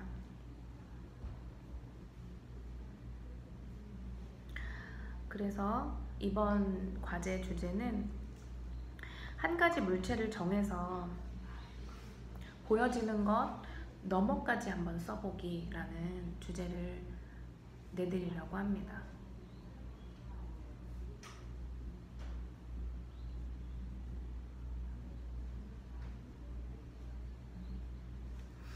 예를 들어 아까 저희가 이제 떡을 사왔는데 그 떡에 대해서 딱 보여졌을 때의 떡을 보고 여러 가지 말씀을 하셨어요. 이거는 지금 김이 나네, 이건 차갑네, 그러면서 뜨거운 건 아마 그 아저씨가 직접 만들었을 거고 차가운 건 어디서 가지고 왔을 거야 라고 예측을 하셨죠. 그게 이제 딱 우리가 눈으로만 누구나 볼 수 있는 사실이죠. 예측할 수 있는 사실. 하지만 이 떡이라는 물체를 더 깊이 사유하면 그것에서 우리가 더 많은 이야기를, 내가 더 많은 통찰을 이끌어낼 수 있는 거거든요. 거기까지 여러분이 이번에 한번 연습을 해보시기를 바랍니다.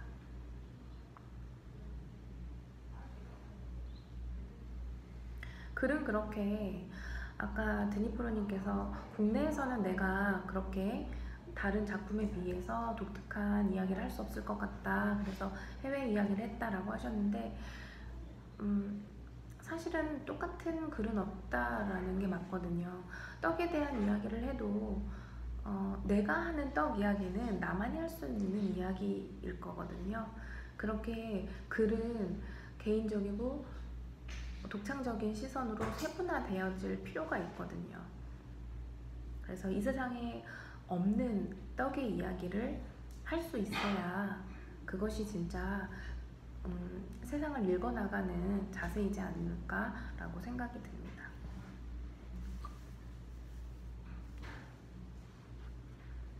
너무 어려워하지 마시고 생각을 조금 더 많이 하셔야 될 거예요. 글을 막 쓰려고 하시기보다는. 그래서 생각의 흐름을 좀 잡아가면서 글을 천천히 써보시면 좋을 것 같습니다.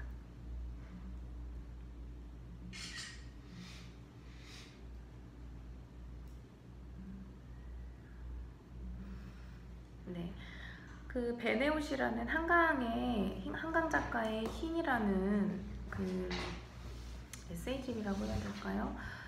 그것에서 발췌한 베네옷이라는 글을 제가 참고자료로 갖고 왔는데요. 어느 분이 읽어보실까요?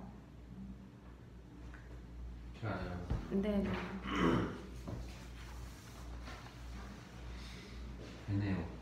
내 어머니가 낳은 첫 아기는 태어난 지 2시간 만에 죽었다고 했다. 달떡처럼 얼굴이 흰 여자아이였다고 했다. 8달 만에 조산이라 몸이 아주 작았지만 눈, 코, 입이 또렷하고 예뻤다고 했다. 까만 눈을 뜨고 어머니의 얼굴 쪽을 바라보던 순간을 잊을 수 없다고 했다. 당시 어머니는 시골 초등학교 교사로 부임한 아버지와 함께 몇 달 사택에 살았다.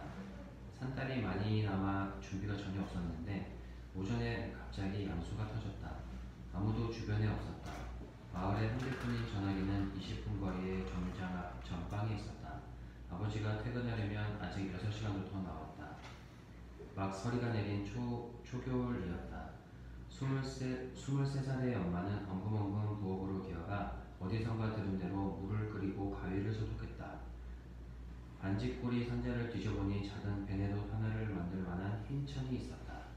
산통을 참으며 무서워서 눈물이 떨어지는 대로 바느질을 했다. 베네옷을 다 만들고 강보로 쓸 옷 이불을 꺼내놓고 점점 격렬하고 빠르게 되돌아오는 통증을 견뎠다. 마침내 혼자 아기를 낳았다. 혼자 탯줄을 잘랐다. 피 묻은 조그만 몸에다 방금 만든 베네옷을 입혔다. 죽지 마라 제발. 가느다란 소리로 우는 손바닥만한 아기를 안으며 되풀이에 중얼거렸다. 처음에 꼭 감겨있던 아이의 눈꺼풀이 1시간이 흐르자 거짓말처럼 방긋 열렸다. 그 까만 눈에 눈을 맞추며 다시 중얼거렸다. 제발 죽지마. 1시간쯤 더 흘러 아기는 죽었다. 죽은 아기를 가슴에 품고 모로 누워 그 몸이 점점 싸늘해지는 걸 견뎠다. 더 이상 눈물이 흐르지 않았다. 네.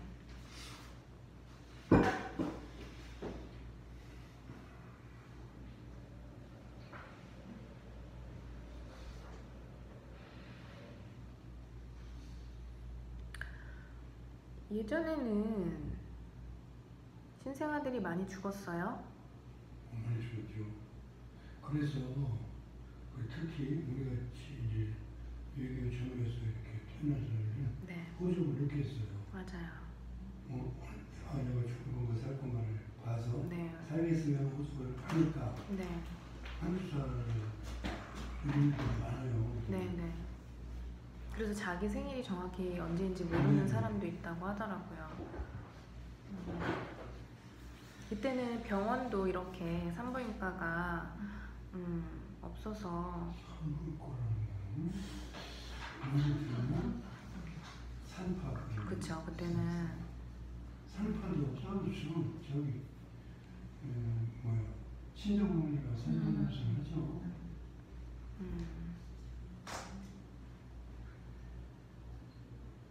이렇게 외딴 지역에 살면 근데 요즘 지방도 그렇잖아요. 조금 외딴 지역에 있는 분들은 응급센터가 없어서 큰 곤란을 겪는다고 하는데 이때는 또 얼마나 더 열악했을까요?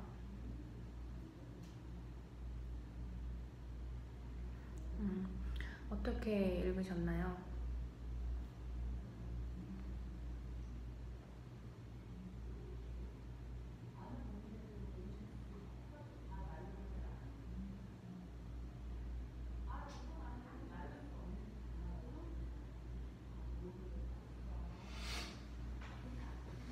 이거는 무슨 단편인가요? 무슨 에세이예요. 에세이집이라서 네, 실제 있었던 일이에요. 이 사람 것도 읽으려면은 완전 지겨을 해요. 무슨 내가 그렇게 재밌는 적이 없는데 정유정 씨? 그 사람도 재밌더라고요. 이 사람도 뭐 정유정 씨 못지않게 그렇게 붙잡고 늘어지는데 이게 언제 끝날라나. 야, 대단하다 싶더라고요. 그렇게 부들들어지면 우리도 뭐 쓸게 없을 것 같아요. 네, 그렇게 쓰셔야 돼요.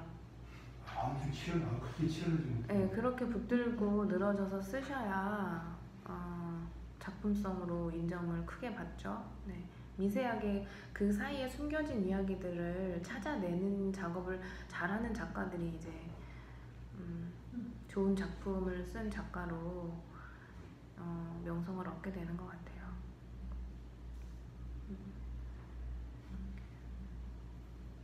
어떻게 보셨나요?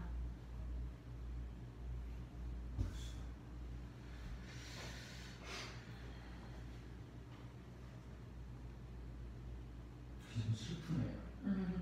네, 슬픈 글이죠. 저희는 방금 어떤 한 생명의 죽음을 함께 읽은 거거든요. 네, 굉장히 슬픈 글이죠. 게다가 그 너무 어린 어머니가 혼자서 겪었어야 될 그 상황? 네. 평생 이 광경에 대해서 이야기하셨다고 해요. 평생. 그럴만 하지 않을까요? 이거를 그 딸이 어머니에 대해서 썼는데 사실 어머니도 이렇게 느꼈을까요? 네, 어머님이 평생 이 말씀을 하셔가지고 작가가 그걸 듣고 이제 이야기를 쓴 거죠. 저는 이 마지막 그 문장을 읽으면서 많은 생각을 했는데요. 더 이상 눈물이 흐르지 않았다라는 이 문장이 엄마의 어떤 상태를 얘기해 주는 걸까? 아이를 아이가 놓쳤다는 사실에 올자격이 없다고 생각해서였을까? 아니면 그 가는 길을 울음으로 지켜주고 싶지 않아서였을까? 도대체 무슨 생각으로 더 이상 눈물이 흐르지 않았다라는 말씀을 하셨을까? 이 생각을 계속 하게 하더라고요.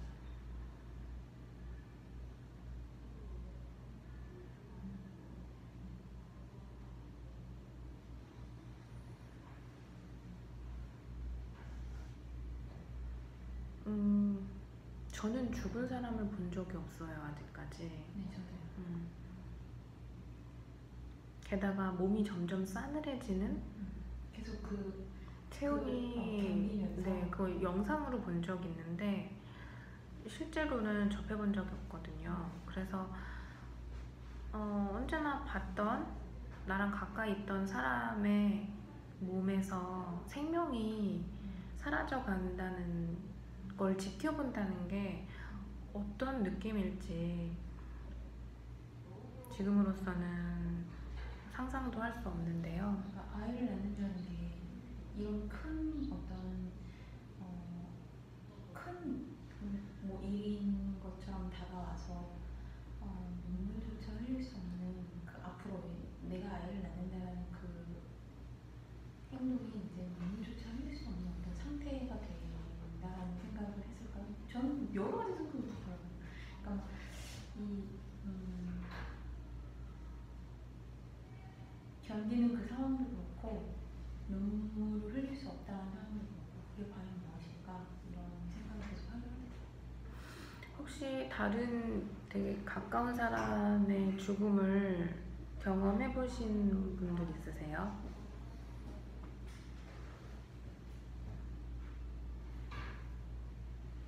네.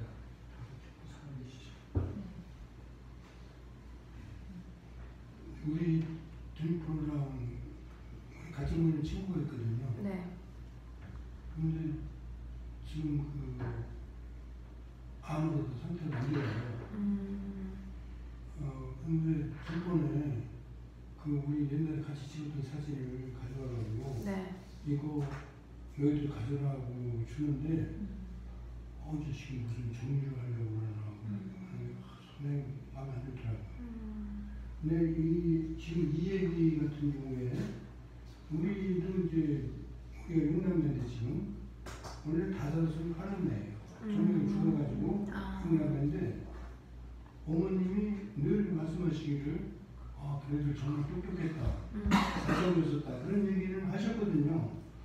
근데 그런 얘기를 들으면서 엄마한테도 아픔이 있었다 하는 생각은 전혀 못했어요.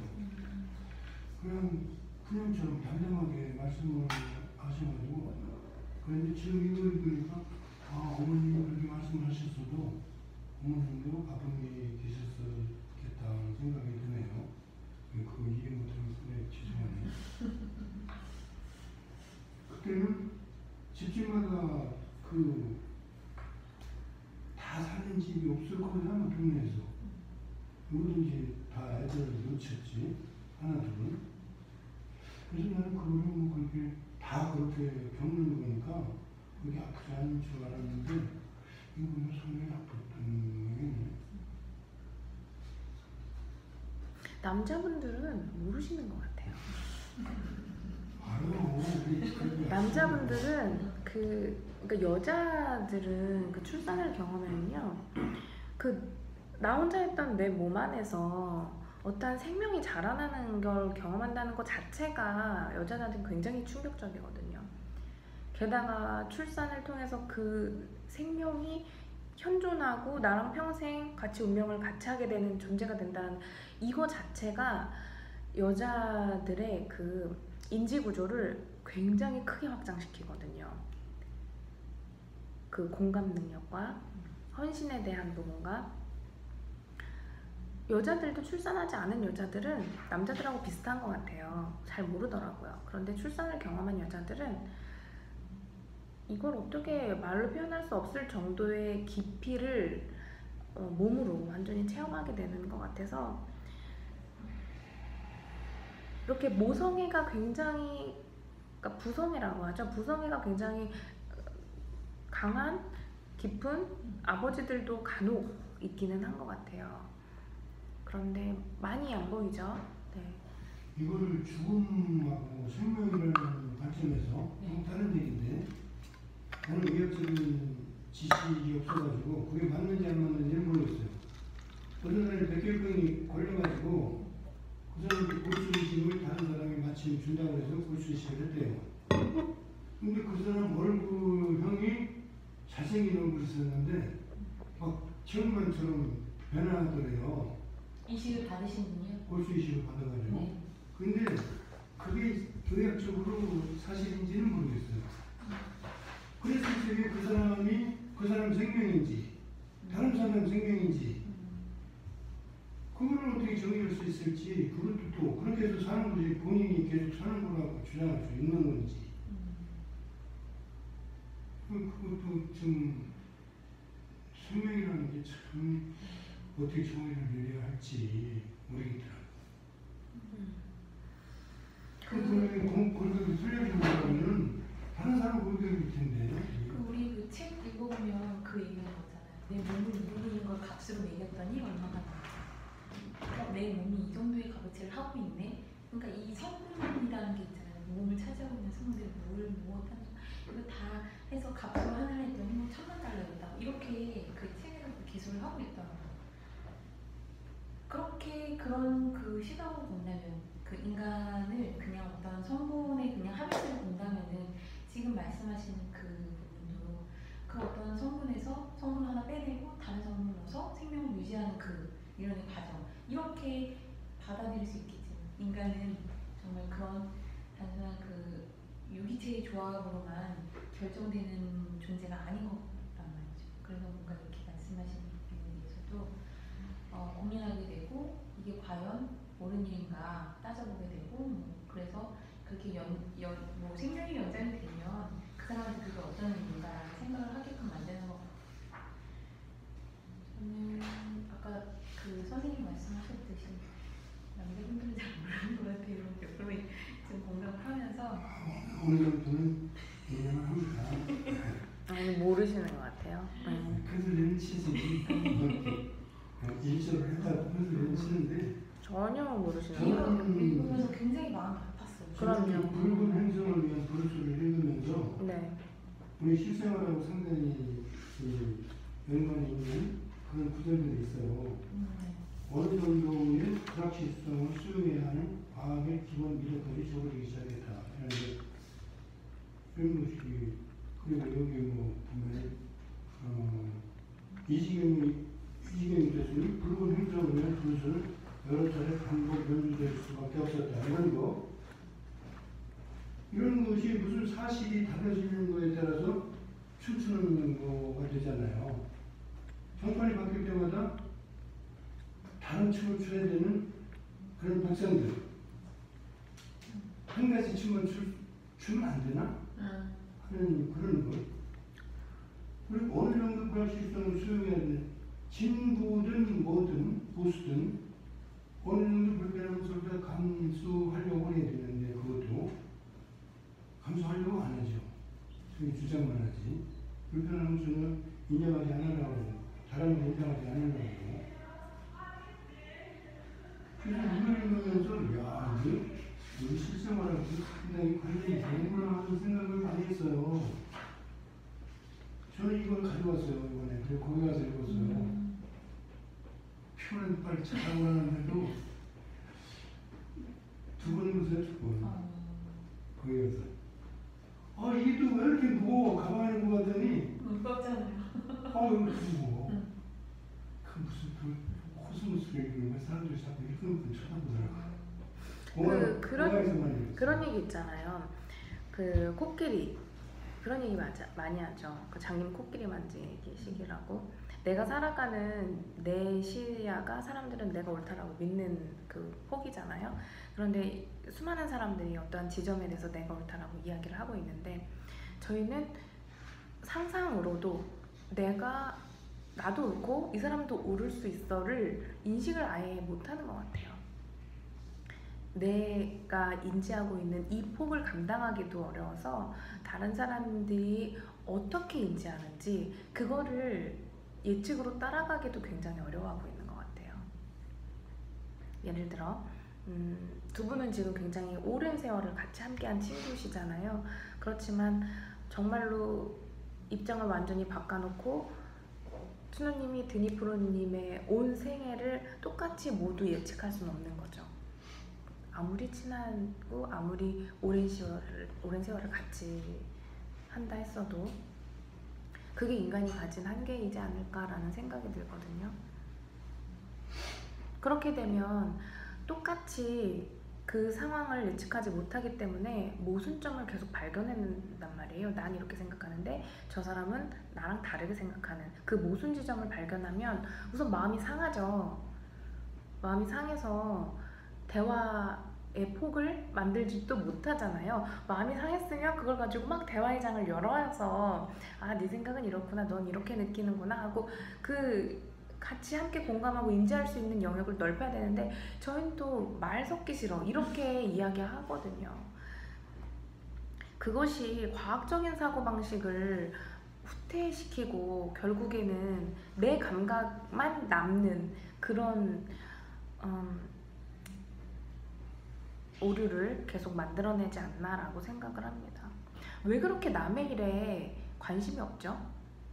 그러니까 남이 가지고 있는 뭔가 욕심나는 거, 질투나는 것은 관심 갖지만 진짜로 다른 사람의 마음이나 형편을 챙겨주고 알아봐주고 이렇게 하는 것에는 왜 이토록 관심이 없는 거죠?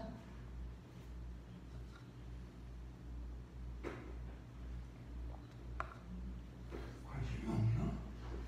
너무 많이 관심이 없지 않나? 색다르지? 어떻게 생각하세요? 이제 저희 이제 남편분 얘기 많이 하는데 만나면 남편 이해하지 못하겠거든요. 몇십 년을 지금 같이 지내고 엄청 연구를 해봐도 정말 이해를 못하겠거든요. 그럼 왜 이해를 못할까? 내가 그렇게 많이 이해하려고 노력하고 이렇겠지 저렇겠지 하고 추측해보고 공감하려고 노력하는데도 모르겠거든요. 그럼 왜일까요? 왜 모르겠을까요? 그걸 완벽하게 이해할 수 있다는 것 자체가 우선 아닐까요?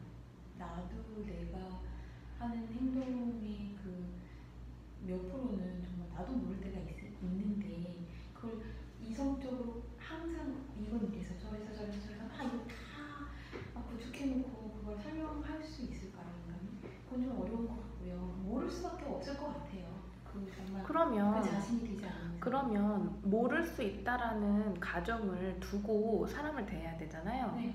하지만 우리가 화가 나는 이유는 그쵸? 네, 그건 예상 학습 때문에 그런 것 같아요. 안에서 행동과 학습 때문에 그것을 안 해서 화가 나는 거잖아요. 그러니까 그게 그러니까 실수나 어떤 잘못이나 이런 것들이 하지 말아야 되는 것들이 어쨌든 벌어졌을 때는 한 번이나 두 번 같은 경우에는 그냥 그게 이게 잘못됐구나 이제 이게 잘못된 걸 알았으니까 다시는 하지 말아야지라는 학습 과정을 거쳐서 그걸 안 하면 되는데 하잖아요. 또 하잖아요. 그러니까 이게 도대체 왜 이걸 또 하지? 정말 이해할 수 없어 이런 상태로 가는 것 같거든요. 저는 좀 그렇게 느끼는 부분이 꽤 있어요. 저 같은 경우는 네. 어느 나이까지는 상대방이 하는 얘기, 행동에 대해서 정말 싫고 이렇게 조금 큰 소리 좀 많이 쳤어요. 어느 시점부터는 근데 그게 그렇게 꼽지를 않고 이해하려고 와이프도 이해하려고 그런 이제 소리가 점점 작아지죠. 서로 그렇게 이해를 하고 일치시키려다가 죽는 거 아닐까? 그때 되면 이제 네. 완전히 일치하기는 좀 힘들고. 그러니까 제가 듣기로는 추노님께서 계속 일방적으로 자기 이야기만 하시다가 어느 시점부터 와이프의 이야기를 듣게 되는 시점이 있었는데 그게 몇 살 정도셨어요? 한 50. 50이요? 내가 나는 시집갈 때쯤 6년 정도 나갔네요. 너무 뜨거운가?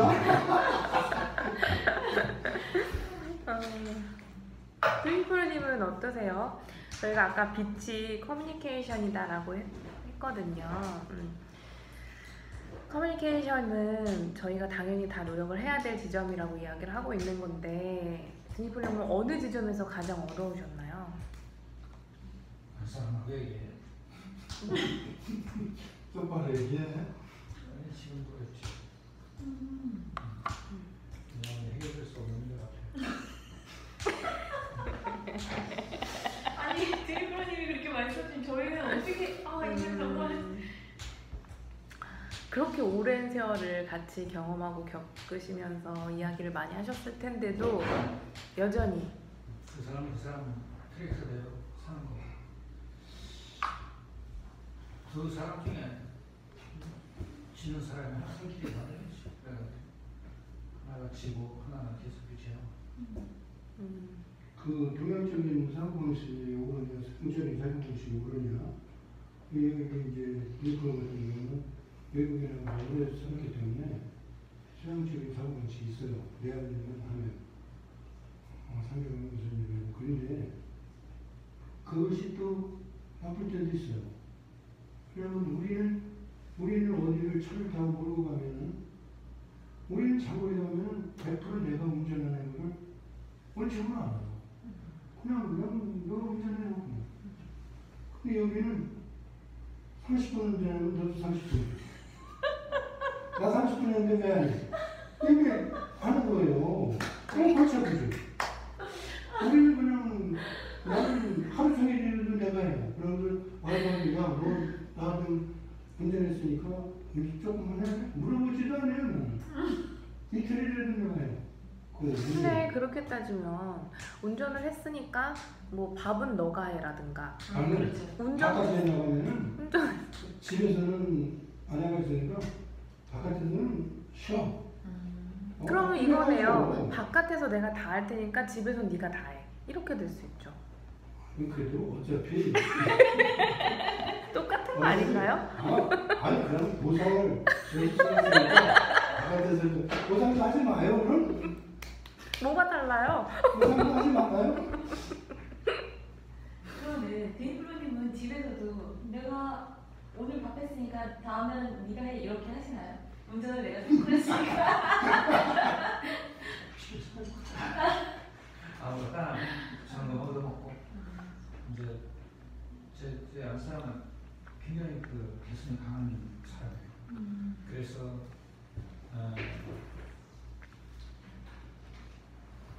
좀 무슨 일을 내가 뭐 같이 하자거니 일을 하자거니 이런 말 하면은 한장한 반발이 있어요. 살면서 톡톡한 거는 지 하는 대로 내는 게 좋고 나는 내 할 일이야. 이렇게 지금 이제 퇴직하고 집에 있으니까 자꾸 같이 있는 시간이 길어지잖아요. 얼른 배낭 메고 책 넣고 산으로 내치면 되거든요. 이게 하나의 서로 그 삶의 방편인데 그냥 그래요. 저는 어떻게 얘기를 할 수가 없어요. 그것이 뭐 잘한다 못한다 뭐가 낫다 좋다 이런 얘기를 할 수가 없고 거기에 맞춰서 그냥 둘 사이에 어떤 생활의 균형 또는 신의 균형이 그걸 적당히 유지하는 상수가 있잖아요. 제가 헬스에 나가거든요. 그래서 저는 좀 이런 거 없으면 일찍 나가요. 8시 반에서 1시간만 9시 반까지 헬스를 하는데 거기 우리 노인네들 거기 좀 많아요. 근데 그 사람들은 헬스에 와서 15시간씩 거기 있어요. 그냥 저는 1시간 하고 딱 빠지니까 도대체 왜 이렇게 빨리 가느냐고 이상하다는 거야. 근데 집에 와서 소설이라도 있지 뭐하러 거기서 의정을 해요. 근데 그 사람들의 얘기를 들어보니까 며느리도 나가는 걸 좋아하고 마누라도 나가는 걸 좋아하고 그래서 집에 들어가면 눈치가 보여서 의정부리들이 나간다는 거예요. 말년에 그렇게 해야 되면 안 되지 않아요? 그럼요. 안 되죠. 집에서 쉬어야죠. 그렇게 안 하는 건 잘하세요. 집에서 쉬어야죠. 집보다 편한 곳이 없는데. 싸웁니다. 안수님도 얘기하세요. 네. 저는 뭐 아직 과도기인 것 같아요. 이쪽으로 갈 것인가 저쪽으로 갈 것인가. 균형점 찾는 뭐 잘해서 나쁜 건 없으니까 다 잘해봐야죠. 대화도 시도하고. 근데 이제 너희들은 후회를 많이 하죠. 뭐 괜히 뭐 아무것도 아닌 걸 그런 짓거리 하는다고. 그렇죠, 맞아요. 네, 맞아요. 저도 이제 그 얘기를 하려고 했는데 아무것도 아닌 건데 지나오면 근데 그 미세한 상처를 사람 마음에 주면 그게 나중에는 되게 큰 것이 되거든요. 맞아요. 그래서 그러니 그 비행기를 타고 오는데 아시아나고 있었어요. 근데 갈 때는 옆자리가 마침 비었어요. 그 여유롭게 갔죠. 올 때는 이제 불을 다 차서 옆에 앉았는데 사람 옷을 입어서 툭 치고 뭐라도 툭 치고 하는데 한 4시간 오는데 신경 생각을 미치겠는 거야. 그거 좀 다면 어때? 근데 신경 쓰여. 신경 써요. 싫은 거죠. 내가 세상에서 제일 불행한 사람인 것 같은 4시간 반 부는 거야. 사실 아무것도 아닌데. 응? 와이프 같은 경우 살면서 보면 참 귀한 사람인데 그런 걸 귀하게 몰랐다는 생각을 보석대고 해주고 그렇게 해야 되는데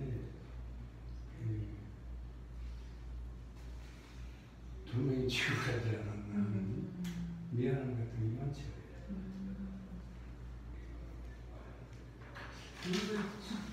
친구를 그랬잖아요. 저는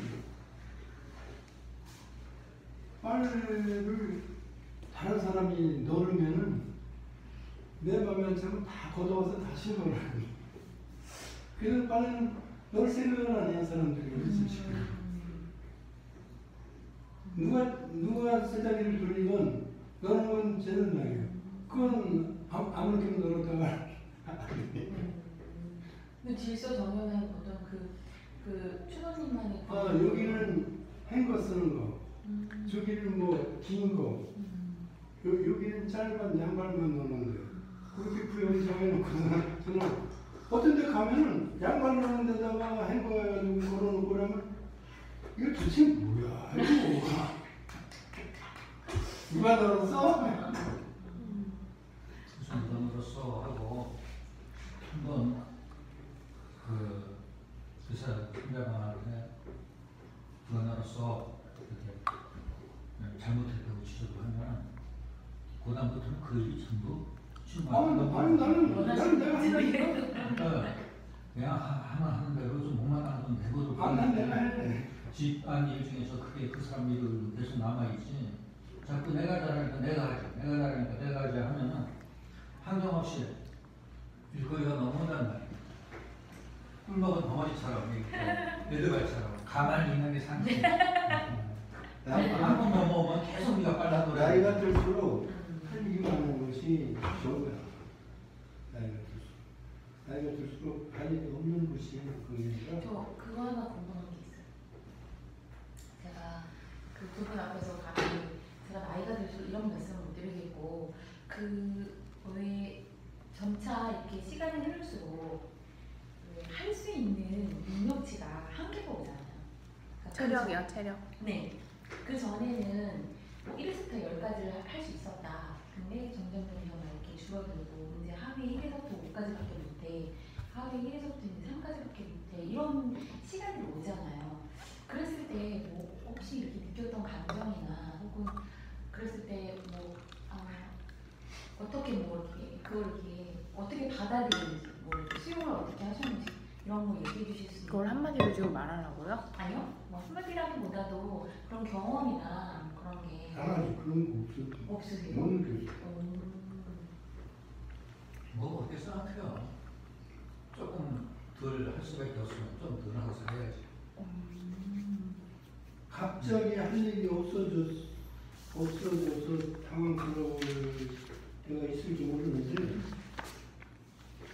나중에는 갑자기 할 일이 없어갖고 나 지금 뭐 하지 이럴 때 저는 이렇게 글쓰기를 나온다든지 무슨 친구들한테 한다든지 소매책을 읽는다든지 아니면 무슨 뭐 영어 회화를 쓴다든지 요새는 그전에 연습장이 없어서 그러는데 요새는 이거 정사 가져가니까 이면지를 저는 뭘 하나 꼭 쓰고서 해야 돼요. 그냥 이렇게 이면지 하면 이면지 생기니까 너무 좋더라고요. 한번 읽어보고 읽고 싶어하고 한번 읽어보고 이면지 쓰면 그래서 나는 그 헬스장에서 또 16시간씩 주춤이 할아버지 이런 것들 눈치 보이면은 방에 가만히 앉아서 소설책 읽으면 되게 장난하고 왜 나와서 8시간씩 힘드는데 거기서 왔다 갔다 하고 있어. 그렇게 취향이 아니신 분들이 있어요. 평생 책이라고는 가까이 해보지 않으신 분들이 있고 이거 카드는 오늘 수알리님 안 오셔가지고 다음 주에 써야 될 것 같아요. 네, 다 같이 써서 보내드리도록 하고 오늘 수업 어떠셨는지 네. 예, 이야기 나누고 마치도록 하겠습니다. 네. 네, 재밌었습니다. 진짜 저기 드림프님 그 쓰신 그 분량 보면은 제가 굉장히 자극을 받아요. 나는 그래요? 2장 넘기기가 힘든데 막뭐 5장, 10장, 14장 이러시니까 그러면 전시할 때도 저희 드림프님 것만 이렇게 빨갛게 해놓고 놓은 거 아시죠? 10장 봤어요. 그러니까 막 그 분량도 되게 부럽고 그걸 이렇게 막 쭉쭉 뽑아내시는 그 열정도 되게 부럽고 나는 언제쯤 저 상태가 될까 싶기도 하고 글 쓰는 건 솔직히 갈수록 너무 어렵고 비비지 마세요. 네? 비비지 마세요. 아니 진짜로 어려워. 진짜 너무 어려워서 이걸 내가 과연 언제까지 할 수 있지? 난 정말 이걸 계속 해나갈 수 있을까? 이런 의문까지 들 정도로 저한테 좀 어려운 작업인 것 같아요. 근데 제 힘의 원동력은 여러분들이십니다. 제니프로님 글 보면 그렇지 이렇게 할 수 있구나 이런 생각도 들고 추노님 글 읽으면서 막 감정이 막 확 올라올 때는 부러우면서 나는 꼭 한 번에 이런 글을 써야지 이런 자극도 받고 그런 게 너무 좋아요 솔직히.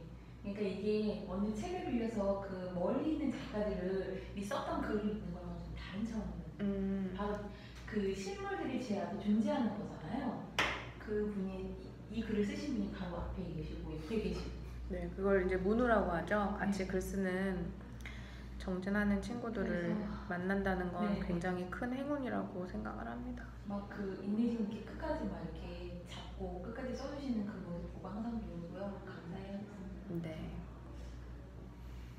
뭐 수업 초에 할 얘기를 다 해서 이 수업을 내가 얼마나 좋아하는지 얘기해서 네네. 그 수업하면 더 이상 하지 않고요. 네. 한 가지 얘기하고 싶은 건 이 칼세이건 책에서 네. 그 초반에 우리가 얘기를 하기를 이 책이 참 문체가 수려하고 참 의미 있는 얘기도 많이 써 있고 이런 평을 갖고 이 책을 접근했는데 네. 그동안 이게 글이 잘 쓴 글이라는 것을 제가 못 느끼고 쭉 읽다가 네. 제가 한 군데를 발견했어요. 네. 그래서 같이 공유를 하고 싶은데 네네. 바로 이제 화성에 이 셔틀 궤도선이 안착을 하고 네. 그리고서 이제 이 칼세이건이 화성을 딱 대하는 네. 고 패러그래프인데요. 제가 가진 게 어떻게 번역됐는지 몰라서 이게 읽어드리고 그렇고 한번 거기를 그 화성의 모습을 칼세이건의 눈을 통해서 본 그 모습 거기를 한번 읽어보시면 참 좋을 것 같아요. 시작은 This is not an alien world. 이것은 외계의 세계가 아니다. 네. 라고 나는 생각했다. 마치 미국의 콜로라도나 아리조나나 네바다와 같다고 나는 생각했다. 네. 여기부터 시작을 해서 그 연의 거의 마지막 문장에 가면 이런 게 있어요. Nothing, remotely, like it ever entered my mind in all the hours I spent examining the Daniela 9. 이런 문장이 있는데 이건 영어로 써 있기 때문에 어떻게 번역했는지 모르겠어요. Nothing remotely, like it. 그랬으니까 아무것도 이것보다 더 멀리 이것과 같은 것은 없었다. 그러니까 세상에 이것이 정말 이것이었다 하는 표현이거든요. Entered in my mind in all the hours I spent.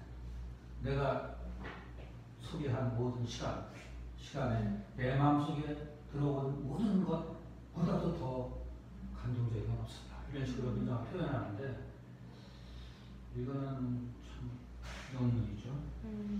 이게 어떻게 번역되는지 모르겠어요. 그러니까 화성에 착륙한 궤도선들에서 보내온 10장의 이미지, 영상을 보면서 그렇게 자기가 깜짝 놀랐다. 내용을 이렇게 표현했더라고요. 사실 이렇게 반어법을 많이 써가지고 이 책을 제가 그냥 오늘에 읽는 데는 시간이 어떤 부분은 전혀 이해가 못하는 겁니다. 그러다 보니까 이제서 겨우 아주 괜찮은 부분을 한눈에 발견을 했으니까 화성에 성립해 생각하고 칼세이건이 느끼는 감동을 쓴 그 부분을 한번 다시 보시면 좋을 것 같아요. 네. 네, 준호님은 항상 그래요. 저는 제가 하고 싶어서 온 수업이고, 좋으니까 나오죠, 좋고, 싫으면 나오겠어요. 근데 어떻게 보면 참, 이제 글 쓰는 것이 고역이죠. 쉽게 써놓는다고 하더라도 일주일 동안 그 생각이 떠나지는 않거든요.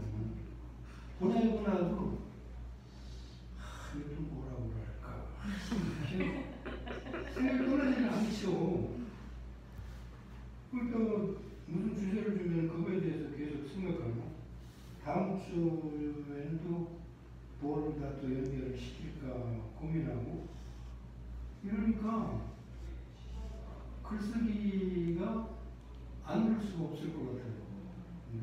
생활하면서 생활 주변에 소재는 뭐 없을까 하고 시중들하고 그렇죠. 찾아보고 하고 자꾸 이러니까 안 늘 수가 없을 것 같아요. 네.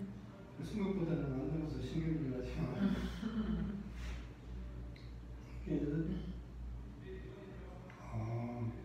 지금까지는 생각만으로다 그냥 생각을 머릿속에 있는 것들을 그냥 토해내기만 한 것 같은데 이 친구는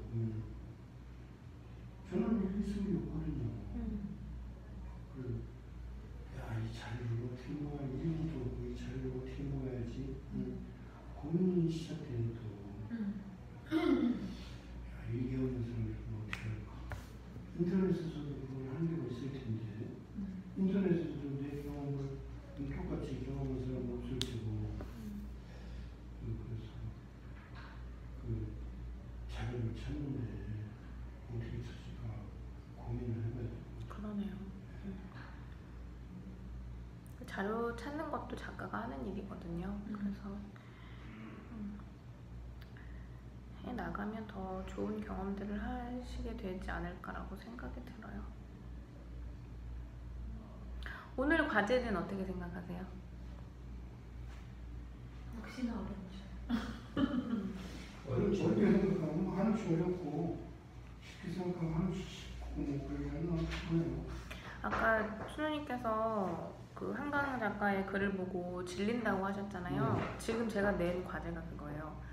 질리게 세부적으로 들어가서 내가 뽑아낼 수 있을 만큼 그 안에 숨어있는 모든 것들을 다 묘사하는 것이거든요.